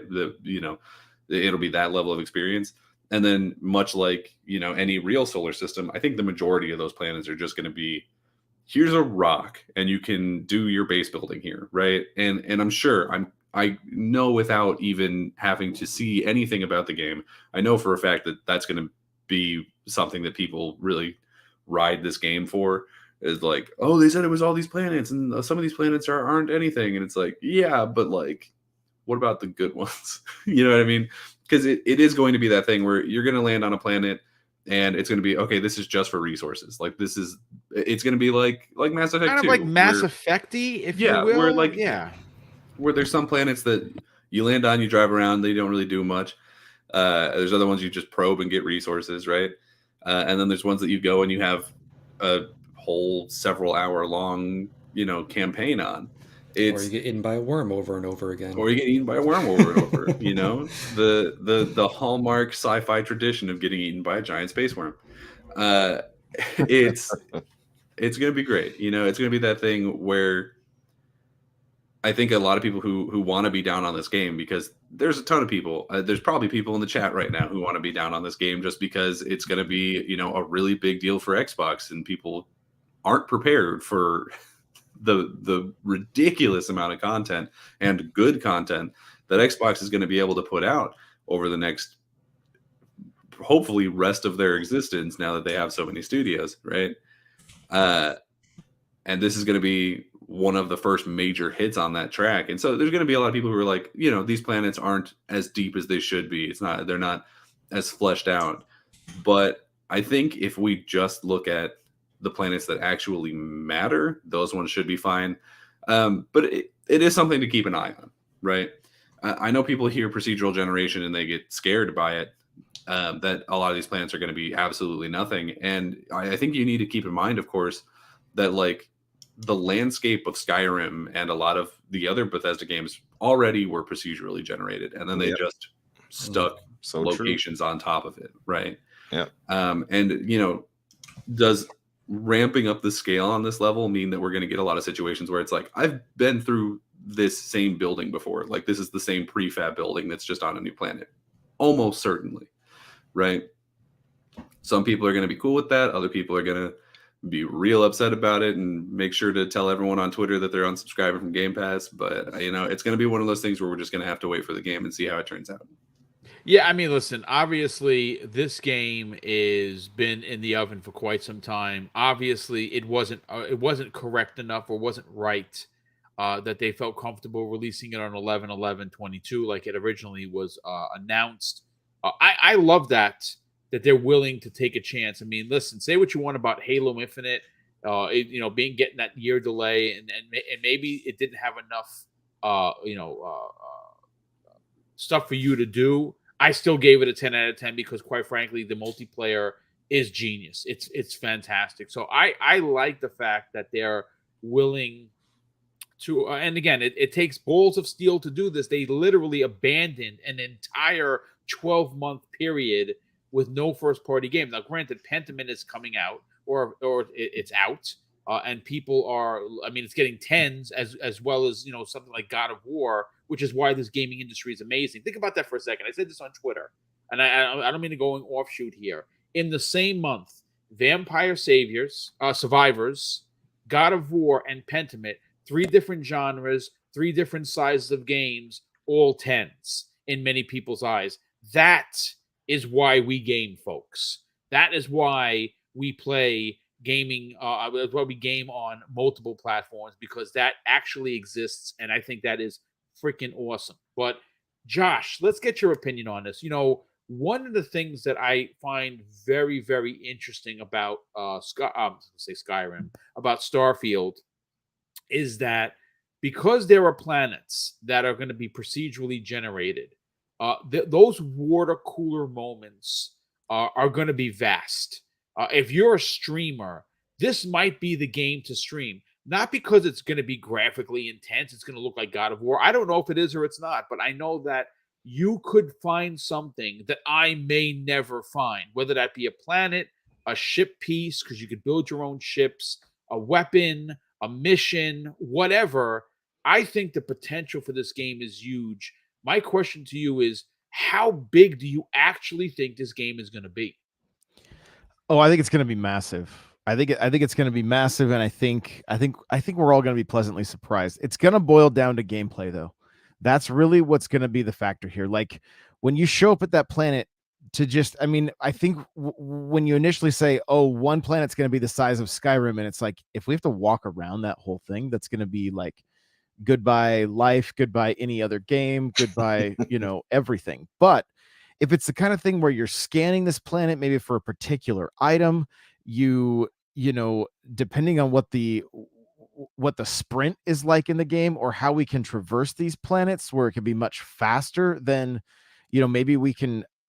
Again, I don't know. We don't have a ton of details, right? So how all that plays out, and as we level up, what does that kind of stuff look like? It's really going to boil down to the gameplay to keep things moving. Because if we're just walking around planets the size of Skyrim, I don't know. I think there could be some fatigue that sets in unless there are a lot of things that are keeping our interest. Maybe the combat's, really good. And like Daniel was saying, there might be some planets that it's like, hey, there's a few resources here. I scoped it out, and now I'm getting on my way and going to the next one. So it's really going to boil down to that balance and how the gameplay pans out. The idea of exploration, the idea of streaming and having people watch the stream that there's a good chance have not seen what they've experienced and are probably playing at the same time and being in chat. Like, there's such a cool community aspect to that, right? Of everybody playing at the same time, chatting. I just found this. I just found that. This is super cool. Whatever that case may be, I'm here for it. That will definitely be what happens on some of my streams. And so I'm very hopeful. They've been able to look at other games like what is it called? One Man's Lie or No Man's Sky, and and look at some of the misses, right? Some of the missteps, and hopefully be able to recognize those, maybe, and just really craft something that is going to really just honestly, I really hope it kind of is that like monumental game where people are like, remember when we couldn't do this and now and now we can. And that's what I'm really hopeful for this game. Well, I like what you're putting down. Listen, real quick before we move on to the last topic of the show, this one you're not going to find in any other podcast, only because I think when you say the word transparency, I think it's something we do to a 10th degree on this channel. I'd like to believe everyone on this panel it feels that way about being transparent. I do think it's worthy of a conversation. And what am I talking about? It was announced on Xbox Wire that Microsoft Xbox, they released their first ever digital transparency report, which puts the clear numbers and expectations behind the work that we do to protect players and moderate the content on the platform. But before I get into that story, and that's going to be a brief one, like I said, not the biggest story of the day, but one that I find very relevant. I do want to catch up on some of the super chats. We got Highlander 001, who drops an additional $5 super chat and says, my wife, which she's awesome, got me a PlayStation 5 with the God of War bundle, and it also came with Horizon Forbidden West, playing while he's watching the podcast or listening. Well, good for you, brother. That is a really good deal. 2 big AAA games in one console. That's pretty dope. I cannot wait to play both games. Just want to play great games. Nothing wrong with that. Drawn TJ drops an additional $5 super chat and says, I say for the holidays, put the Series X for $400, which I don't think they would go that low, but $450 would be pretty good, and have it come with Halo, Call of Duty, which they can't because it's marketed by PlayStation, and Forza Horizon, that they could with Game Pass Ultimate in a bundle. Yeah, if you added Forza and Halo, that would be pretty big. Brett Bingham, good friend of the program, who's been a channel member for a month. Brett, thank you so much for that. He drops a $5 super chat and says, assuming each planet average size is the size of Skyrim, and Todd said that there are over 1,000 plus planets, it would be 3 times the size of the cruise map, 15K in miles. Yeah, it's going to be crazy how big that game is. But I do want to talk about this transparency report. Now, look, being a former law enforcement, bullying is something that I've always been a part of in enforcing.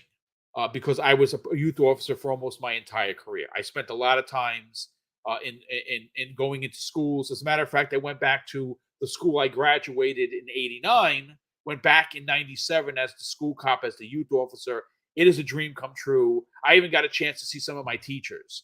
So being there was incredibly important because bullying is a thing. It actually happens. You've heard the stories, go on rampages, and they hurt other people because they were bullied. Some unfortunately take their own lives. And bullying on the internet is something that unfortunately happens. Bullying or racism or sexism or genderism, if you will, sexual orientation, these things are challenged and people are bullied for these things on not only social media, but in the gaming space, folks. Now, this may not be a story. Maybe you're tuning out. You're like, boom, what does he know? I'm here to tell you that it's important to me. That's why we're talking about it. And I think it's important to Microsoft. And folks, if you didn't know, okay, according to this report, they suspended millions and millions of accounts for as long as 6 months this year alone. And I think that them being, quote unquote, transparent with this is important because you don't see Sony talking about this. I mean, I don't know who goes online. Josh, you can tell me about who actually goes on, the 2 people that go online for the Nintendo Switch. It's probably 2 to 10 people at best. But there is a growing problem. And I want to go first to you, Josh. You obviously are a major part of this community. You interact with thousands of people. Sometimes you get thousands of people watching one of your TikTok or Twitch streams when you play Mario Kart. Seeing Microsoft put this report out, I want to get your opinion on this. Is this a relevant conversation that we are having right now? And should more developers, publishers, and platforms have this same conversation. Yeah, absolutely. Absolutely. The more they can do, the better, right? One of the things that is incredibly important to me is creating a safe place online. Yes. Right. When people are on my streams, when they're when they're gaming with me, it's funny because like my Twitch stream, the majority of the people watching are all moderators because I just don't put up with anything, right? And those same people understand the culture that we're going for, and they understand that we are creating a safe place. And so there were plenty of times this last weekend that uh, there was a good mix of men and women joining me in my stream, feeling safe, feeling like their voice can be heard, feeling like they can be a part of the gaming community without getting hit on, without getting bullied, without any of the shit, right? And Super so important, dude. it, Comfort in a space is relevant to, and it should be relevant to any conversation. it's so frustrating. I remember the early days of Xbox Live and stuff, and if a lady spoke, it was like everybody was trying to get a date.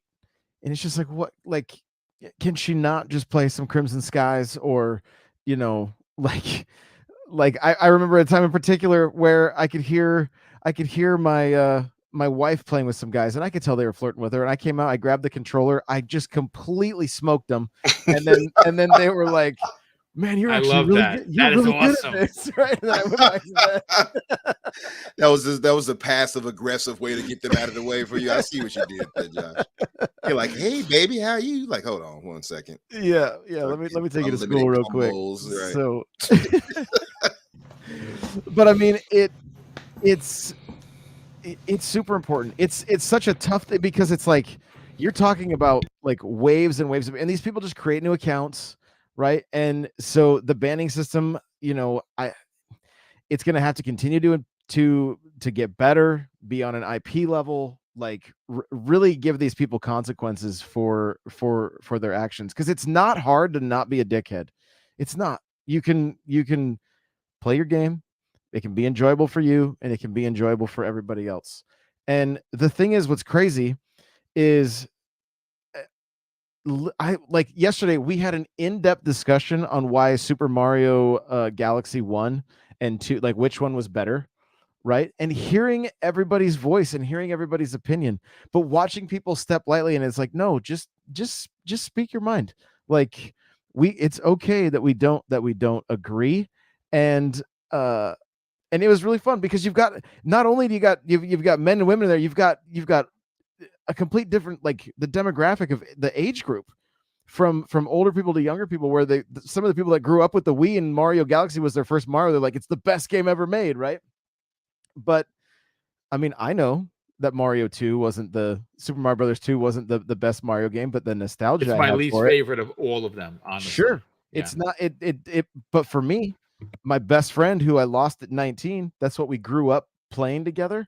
I hear that music, I'm immediately taken back, right? Like there's a nostalgia factor there. And so just getting more voices out, hearing more people talk because they feel like they're in a safe place. I love it. I love that I'm able to hear, and I'm not trying to toot my own horn, anything like that, but it's very much a goal for me to have more people's voices heard so that they can feel like they're part of the community in a bigger way. And getting rid of the assholes that are keeping people's voices silent, I'm all about it. Dude, I could not have said it any better. I do want to bring this back around to Daniel McGee.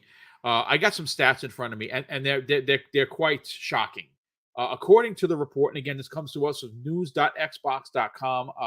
I will add this to the show notes when we're done. So when you check out this on video on demand, you can click on it and read for yourself. According to the report, the Xbox team has issued more than 4.33 million proactive enforcements against accounts, representing 57% of total enforcement in the reporting period. I think that is big. I listen. Josh just said it. We try to keep the cursing down to a minimum, but he's right. Assholes do exist, and they should be silenced. The folks that are here for a good time, the folks looking to get away from the crappy world that currently exists, need to have a safe space. And I absolutely 1000% commend Microsoft for not only doing this, because obviously they're, when you suspend someone, they're not spending money on your platform because they're like, well, F you, Xbox. But I think that this proves that money isn't everything. What are your thoughts on the report? Yeah, so I mean, I think it's great, right? First of all, that's a really high number, and that's just this year. Okay? Yeah, which is, I mean, like, it's a good thing that they're blocking people. I'm kind of sad that it had to be that many. Like, that's a lot. That's a lot of people doing things they shouldn't be doing. All Call of Duty players, no doubt. Yeah, maybe. Yes. They're all flocking to the system. And it's I'd be interested to see the breakdown on like exactly what it was that happened. Like if it was, because I doubt most of the people were like permabanned. It was probably like, hey, a week or a month or whatever, right? So I'd like to see what the breakdown on that was. But it's it's important. It's important to make sure that the people who are playing games on your platform can do so without having to put up with a handful of idiots, right? And I know it's like 4 million people, so that doesn't sound like a handful, but when you compare that to I mean, what are we at? Like 25 was the last reported number for Game Pass subscribers alone, and like, yeah, there's probably way more that are just playing on Xbox Live. I don't know what the numbers are. I don't know if they report on Xbox Live numbers anymore.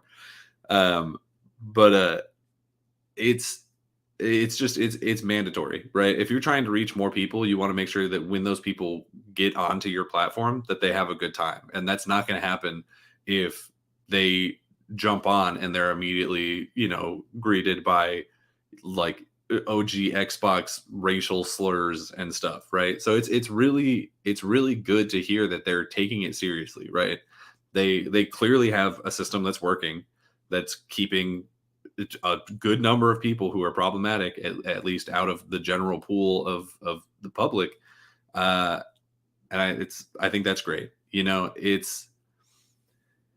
forget what game it was, but there was I think it was a fighting game or something, maybe a shooter, where whenever they caught somebody cheating, they wouldn't ban them from the game. They would just like lock them away in a cheater's lobby where like when they played the game, they just played against other people who had been caught cheating.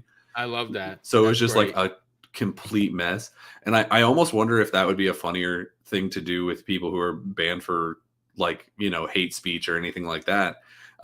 Because it'd be like, you stick them all together and just maybe somebody else in there is more toxic than them. And they'll be like, is that what I've been doing to people? Is that what I've been sounding like? This is awful. Like, I need to be better. Like a scared straight program for video games. I love it. I think you're onto something. Stabby McStabby off Futurama. Oh, is this what I've been doing to people? I belong in here. Crazy. I think that'd be great. But it's, on one hand, it's sad that they had to, do that to that many people, but I'm glad that they did, because the people who weren't banned are better off for it. I play a lot of multiplayer games on my Xbox, and I'm sure we all do. And it's been a long time since I've run into like really truly problematic players. I mean, there's been some griefers on like Sea of Thieves, but that's honestly like kind of what that game is. So. Yeah, that's why I don't play it, because exactly, I don't feel like spending an hour looking for treasure, getting 10 treasure chests, only get robbed at just as I'm putting them in there, because that's happened to me, and I'm like, yeah, you know what? I'm sorry, this just game isn't for me. Most of my time in Sea of Thieves has been in the brig, because I went to pirate, stole our own ship, and people didn't like that. So that's there you go. Listen, Umbra, let's get your opinion on this. This is something that's important for gaming, because people matter. People's people feeling safe, people not being called racial, or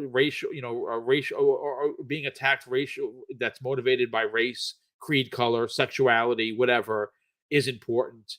I don't see these kind of reports coming out of PlayStation. I don't see them coming out of Nintendo. I don't think that they honestly care. I like the fact that Microsoft it does care and that they're willing to lose money by suspending people for these acts of digital violence, if you will. What are your thoughts on this, dude? Yeah, I think it's great in the sense that Microsoft takes very seriously what's the word? They take very seriously molding their online community and such like that. You know, I really appreciate that fact. They have a ways to go in some other areas though, so the transparency and everything like that is really nice. But then that Microsoft can go too far with some things, and That's true. They yeah, sometimes they overreach and hmm on one thing and don't reach farther enough for others. That you're exactly. 100% in saying so. Yes. Exactly. And somebody in the comment on one of the tweets had posted how he did a look for group for I believe for Modern Warfare or something like that, right? And he basically just he kind of abbreviated all the words so he can get it out of there like, hey, I need MDD plus blah blah blah. No, be chill, basically telling people be relaxed on the mic and such. He got banned for that. Whoa. Because so Yeah, people see that's one of those yeah. errors that happens that need to be fixed. Yes. Exactly. So sometimes a lot of these numbers could be because of, I guess miscommunications like that, where they thought somebody was saying something untoward, as they would say. But yeah, I do appreciate that the fact that they take very seriously getting their online part right in all facets and being welcoming to all people. And it's like you said, Boom. And that's why I mentioned Call of Duty. The part of the reason why I don't care for Call of Duty multiplayer is because of the racist type stuff that you'll hear. It's And disgusting. it Yeah. is, and I've heard it, and it's crazy how that I can mean, I deflate you. understand because my brother's African American. A lot of people don't know that my Mhm, adopted brother is, and we've been playing Halo for years, mm. and unfortunately, we've heard that kind of rhetoric, which made us kind of stop playing. Yeah, it can happen, and that's probably why I do prefer, playing customs and such. Because when I play Halo and I get online with other people, if I just go and join a game, I'm not talking to them. My mic is off. I'm playing, just hearing the sounds off my TV. But if it's custom, I get to talk with people in the community and Yeah, play with them. But yeah, it is. It's really deflating once you're playing a game like that and you hear this and these people. Obviously they wouldn't say this to you in person, but they want to grief you, they want to upset you, so they're going to say all this nonsense and things like that. And it doesn't have to just be racist, like you said, sexism. It could be anything, and people making fun of genders, whatever it may be, to yes, demoralize somebody else. And it indeed. and it can be tiresome, absolutely, especially if you constantly do it. I couldn't imagine constantly jumping on Modern Warfare and hearing, oh, this or that. And that's a staple of Modern Warfare for people to yell and scream at each other. It's like it's part of the game itself almost now. It's a feature. But yeah, I applaud Microsoft for stepping forward like that and trying to get the online part, nailed when it comes to that in the community. It's like both Danny and also Josh pointed out, really it does matter when you have people who can all join in and talk on a discussion without worry of feeling excluded or whatever for whatever reason because somebody decided to be an ass. So absolutely. I love it. I love this conversation. Again, small topic of the show, but one that's worthy of our time. Hopefully, you find it worthy of yours enough to hit the like button. If you're new, consider subscribing. I see a lot of new faces here, or names, I should say, not really faces. If you're enjoying the content, please consider subscribing. We are a pinch away from 11.4K. I would love to hit 12, but I don't know if we have enough time in 2022 to hit 12K. We just need a pinch over 600. If you can help share this channel out, let people know that this is a real chill show that brings lots of information, it would be greatly appreciated. And let's get Justin Sain's final opinion on this. For you, you're a parent. You said your son is 6 years old. He's going to get older. He's going to be playing online. You want a safe space for him to play, and you don't want him to be attacked for whatever some of these morons and psychotic bastards want to do. and treat people. What are your thoughts of this new report, this transparency report, doling out big numbers for people that they've banned for this kind of rhetoric? It's great. Because I mean, I was that nerdy kid. I played Magic the Gathering. I had, a couple friends. I was picked on at school, and video games were my escape. That's where I felt accomplished. It's where I felt achievements. And to have somebody say that, oh, you don't deserve a safe space, you need to grow up. No. Sometimes people need that place to be able to relax and be part of a community and feel like they belong somewhere. And I'm saying that as somebody who, I was picked on at high school. I left high school. I went into special operations in the military, did 7 deployments. I've lived on both sides of it. I've been a jock, I've been a nerd, and I'm just me. And to be picked on for who I am, it would keep me out of a community. Like Umbra said, I don't talk on Call of Duty because I feel, and I know it's not the case, but I feel like most of the people on there are complete garbage. But Indeed, it's just again, one of the things that I've learned, especially as a police officer, is that putting any race, creed, color, group under an umbrella is never good. But unfortunately, online, you do learn very quickly that people feel like because they're the keyboard, as I like to call them, keyboard cowards. They can say what they want because there's no ramifications for it. Trust me, as former law enforcement, I've locked up people. I've knocked on their door for threats digitally. And I've worked with detectives to do so. And they're always very sure. Oh, I didn't know this can happen. Well, now you're in a pair of handcuffs. And now you're being charged with a felony because you threatened to kill someone over state lines. It happens. It's real. Be sensible about how you say things to people, but please continue. Yeah, and it's just, I thrived when I received support from a community and when I had people around me who were helping me do my best. And we're holding a lot of people back by not promoting them and by not putting them forward. And a lot of these people that enjoy playing these games and bullying people are only here because of the exact people that they bully. And it's just nonsensical and idiotic. There's no place for it in my world. And if that's who you are, stay away. I don't need you. I agree. I think everyone this is the topic I wasn't sure we were going to get a chance to get to. I'm very happy and proud that we did. Again, if you tuned out because this isn't your bag, I'm not going to fault you for it. I wouldn't even dare say, listen, it's not your bag. But I think that for the channel that is run from former law enforcement, both my wife and myself, we find it important to have these conversations. This is certainly a topic that I very highly doubt you're going to hear in any other shows. And I'm proud that we are here with these grown men on the panel to talk about something as important as cyberbullying, because it is a real thing.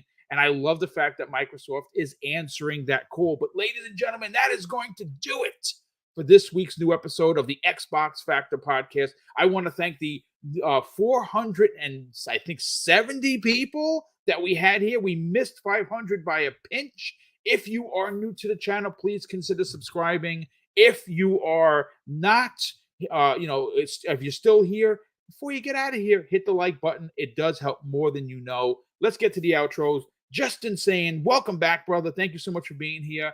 Sell your brand, brother. What do you got going on? And where can people reach out to you on social media? Yep, sorry about that, Boom. I am Just Insane here on YouTube. Just Insane, capital J, capital S, 85 on Twitter. And Just Insane, capital J, capital S on YouTube. One thing that I saw 2KZ254 say, it's becoming the holidays.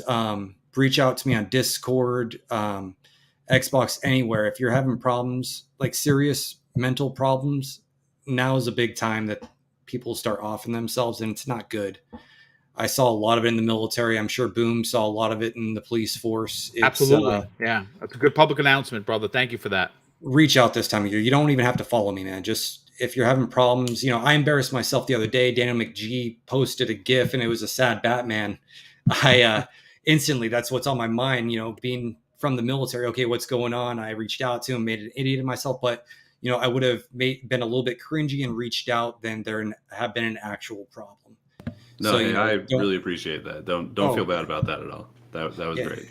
Oh yeah, I'm still a little embarrassed about that, by the way. No, but don't. yeah, but don't hope it's not going to stop me in the future if I think somebody needs help, and reach out, no matter what side you're on.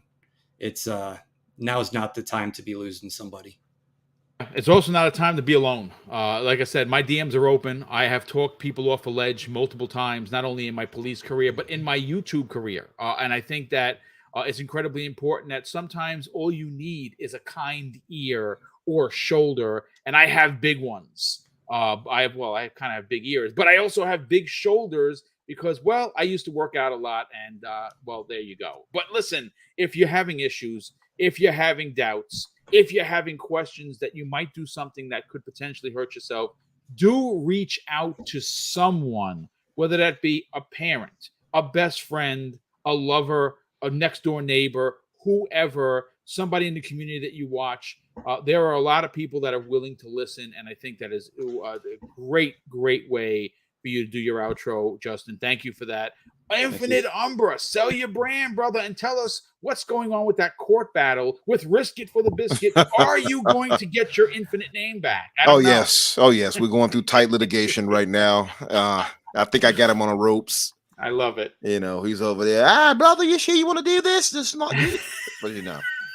I love it. That's good stuff. No, but yeah, you guys, thank you all for coming out to support us. Thank you, Boom, for having me. And yeah, you guys can find me on Twitter under Umbra Infinite or Infinite Umbra. You'll find me either way. And join us Friday on the Xbox Infinite, podcast on at 8 o'clock.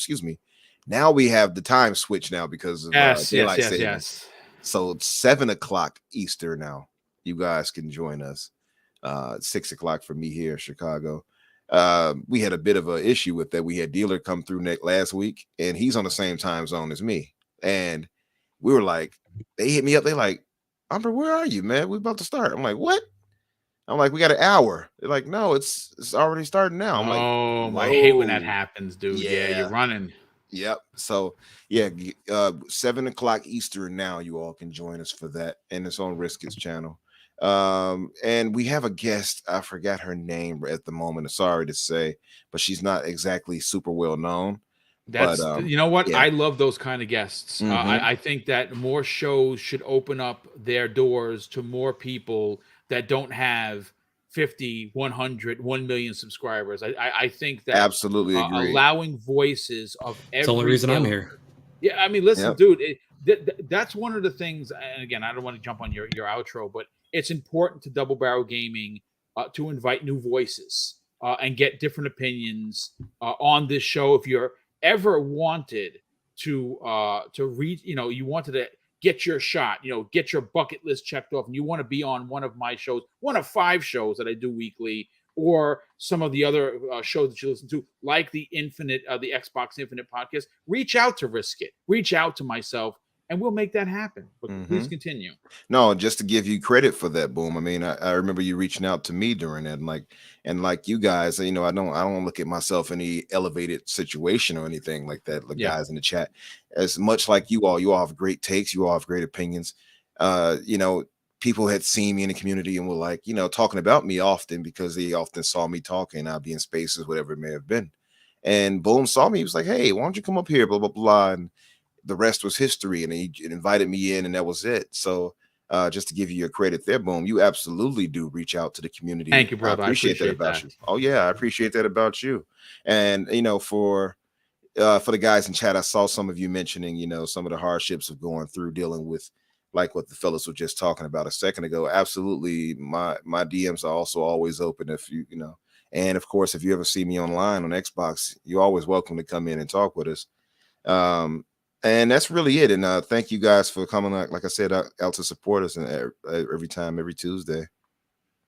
I definitely appreciate that very much. Daniel McGee, you got a compliment on your DC upload the other day. I love to see that it's getting some likes and success.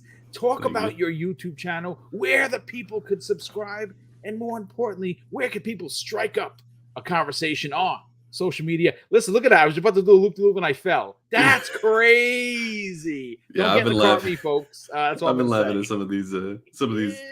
I love it. these gameplay clips for a while. But yeah, so you can find me on Twitter at Daniel J McG or on YouTube at just Daniel McG. I think there's like 3 Daniel McGee's on YouTube. I'm getting pretty close to being the biggest one, so I'm really hoping that we Nice. can do Love that soon. There's one guy who uploaded like 5 videos about coffee like 6 years ago, and he's got more subs than me, and I don't care for it. We I will we not usually stand for talk the about- shenanigans. Yeah, I won't stand for this. What's This this coffee guy malarkey. got? This malarkey. But yeah, we usually talk about video games. But like you mentioned, my most recent video is I'm starting a series where we're rewriting the DCEU in a way that I think is better, because I think we can all agree the DCEU needed a little bit of work, a little bit of change. And I've been getting a lot of feedback on it. Most of it good, some of it not so good. But I'd love for you guys to come on by and let me know what you think. Definitely appreciate that. And TikTok Josh, my brother, he has an incredible channel. He has an incredible TikTok that has thousands of followers, but he also is offering a service to anyone that might be interested in podcasting, that might need some coaching, and we all need some coaching there. Talk about it, Josh. Where can people get that information and reach out to you on social media? Yeah, I'm N64 Josh everywhere, and it's, you guys are talking about this time of year being tough. Like, I've been in the content game for 13 years, coming up on 14 years, and it can be lonely. It can be, like, to be completely honest, there have been times that it has been very dark, and that's what, like, that's why I know I'm supposed to be doing this coaching. And so if you want to, if whether you're wanting to get started, maybe you need content strategy, maybe you just need an ear, you can schedule a 15-minute discovery call with me and see if it's something that's a good fit, and then we can go from there. But I just have such a passion for creators because I've been in it so long, and there is it like I said, it can be super lonely. And so, and not to mention, I know because of all my experience, I can help you get your channels to whole other levels. Like, that's, especially right now, there's more opportunity than ever before with TikTok and YouTube Shorts and even Instagram and Pinterest, of all things, that for you to grow your brand. And so that's what I'm here for. So there's a link in all my bios, whether it's on Twitter or TikTok or Instagram, where you can connect with me and schedule that. I host a number of podcasts, the Nintendo Powercast. We just started a brand new show called Poke News Now. The Halo Infinite podcast is going to be coming back now that we're playing it again, and we got positive things to say. Yep. Yeah, and so just a lot going on. I'm very busy. I've been streaming a ton. Like I said, I'm going to be in Philly at the beginning of December at PAX Unplugged, and we are going to be doing that meetup. And I would love to meet anybody that's listening to this and just wants to hang out. We're going to be yard brewing, I think is what it's called. It looks like it can house a lot of people. So come on out for that. It'll be a good time. Nice. Good stuff, everyone. Real quick, Caper Grant 692, member for 1 year. Thank you, brother, for that generosity.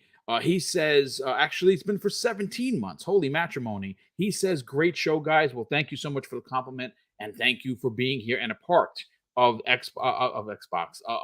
Well, you're part of Xbox, but thank you for being a channel member of Double Barrel Gaming. Ladies and gentlemen, that is going to do it for this week's new episode of the Xbox Factor Podcast. I'm your host, Mr. BoomStick XL, and we hope that you had a good time and you enjoyed the constant banter.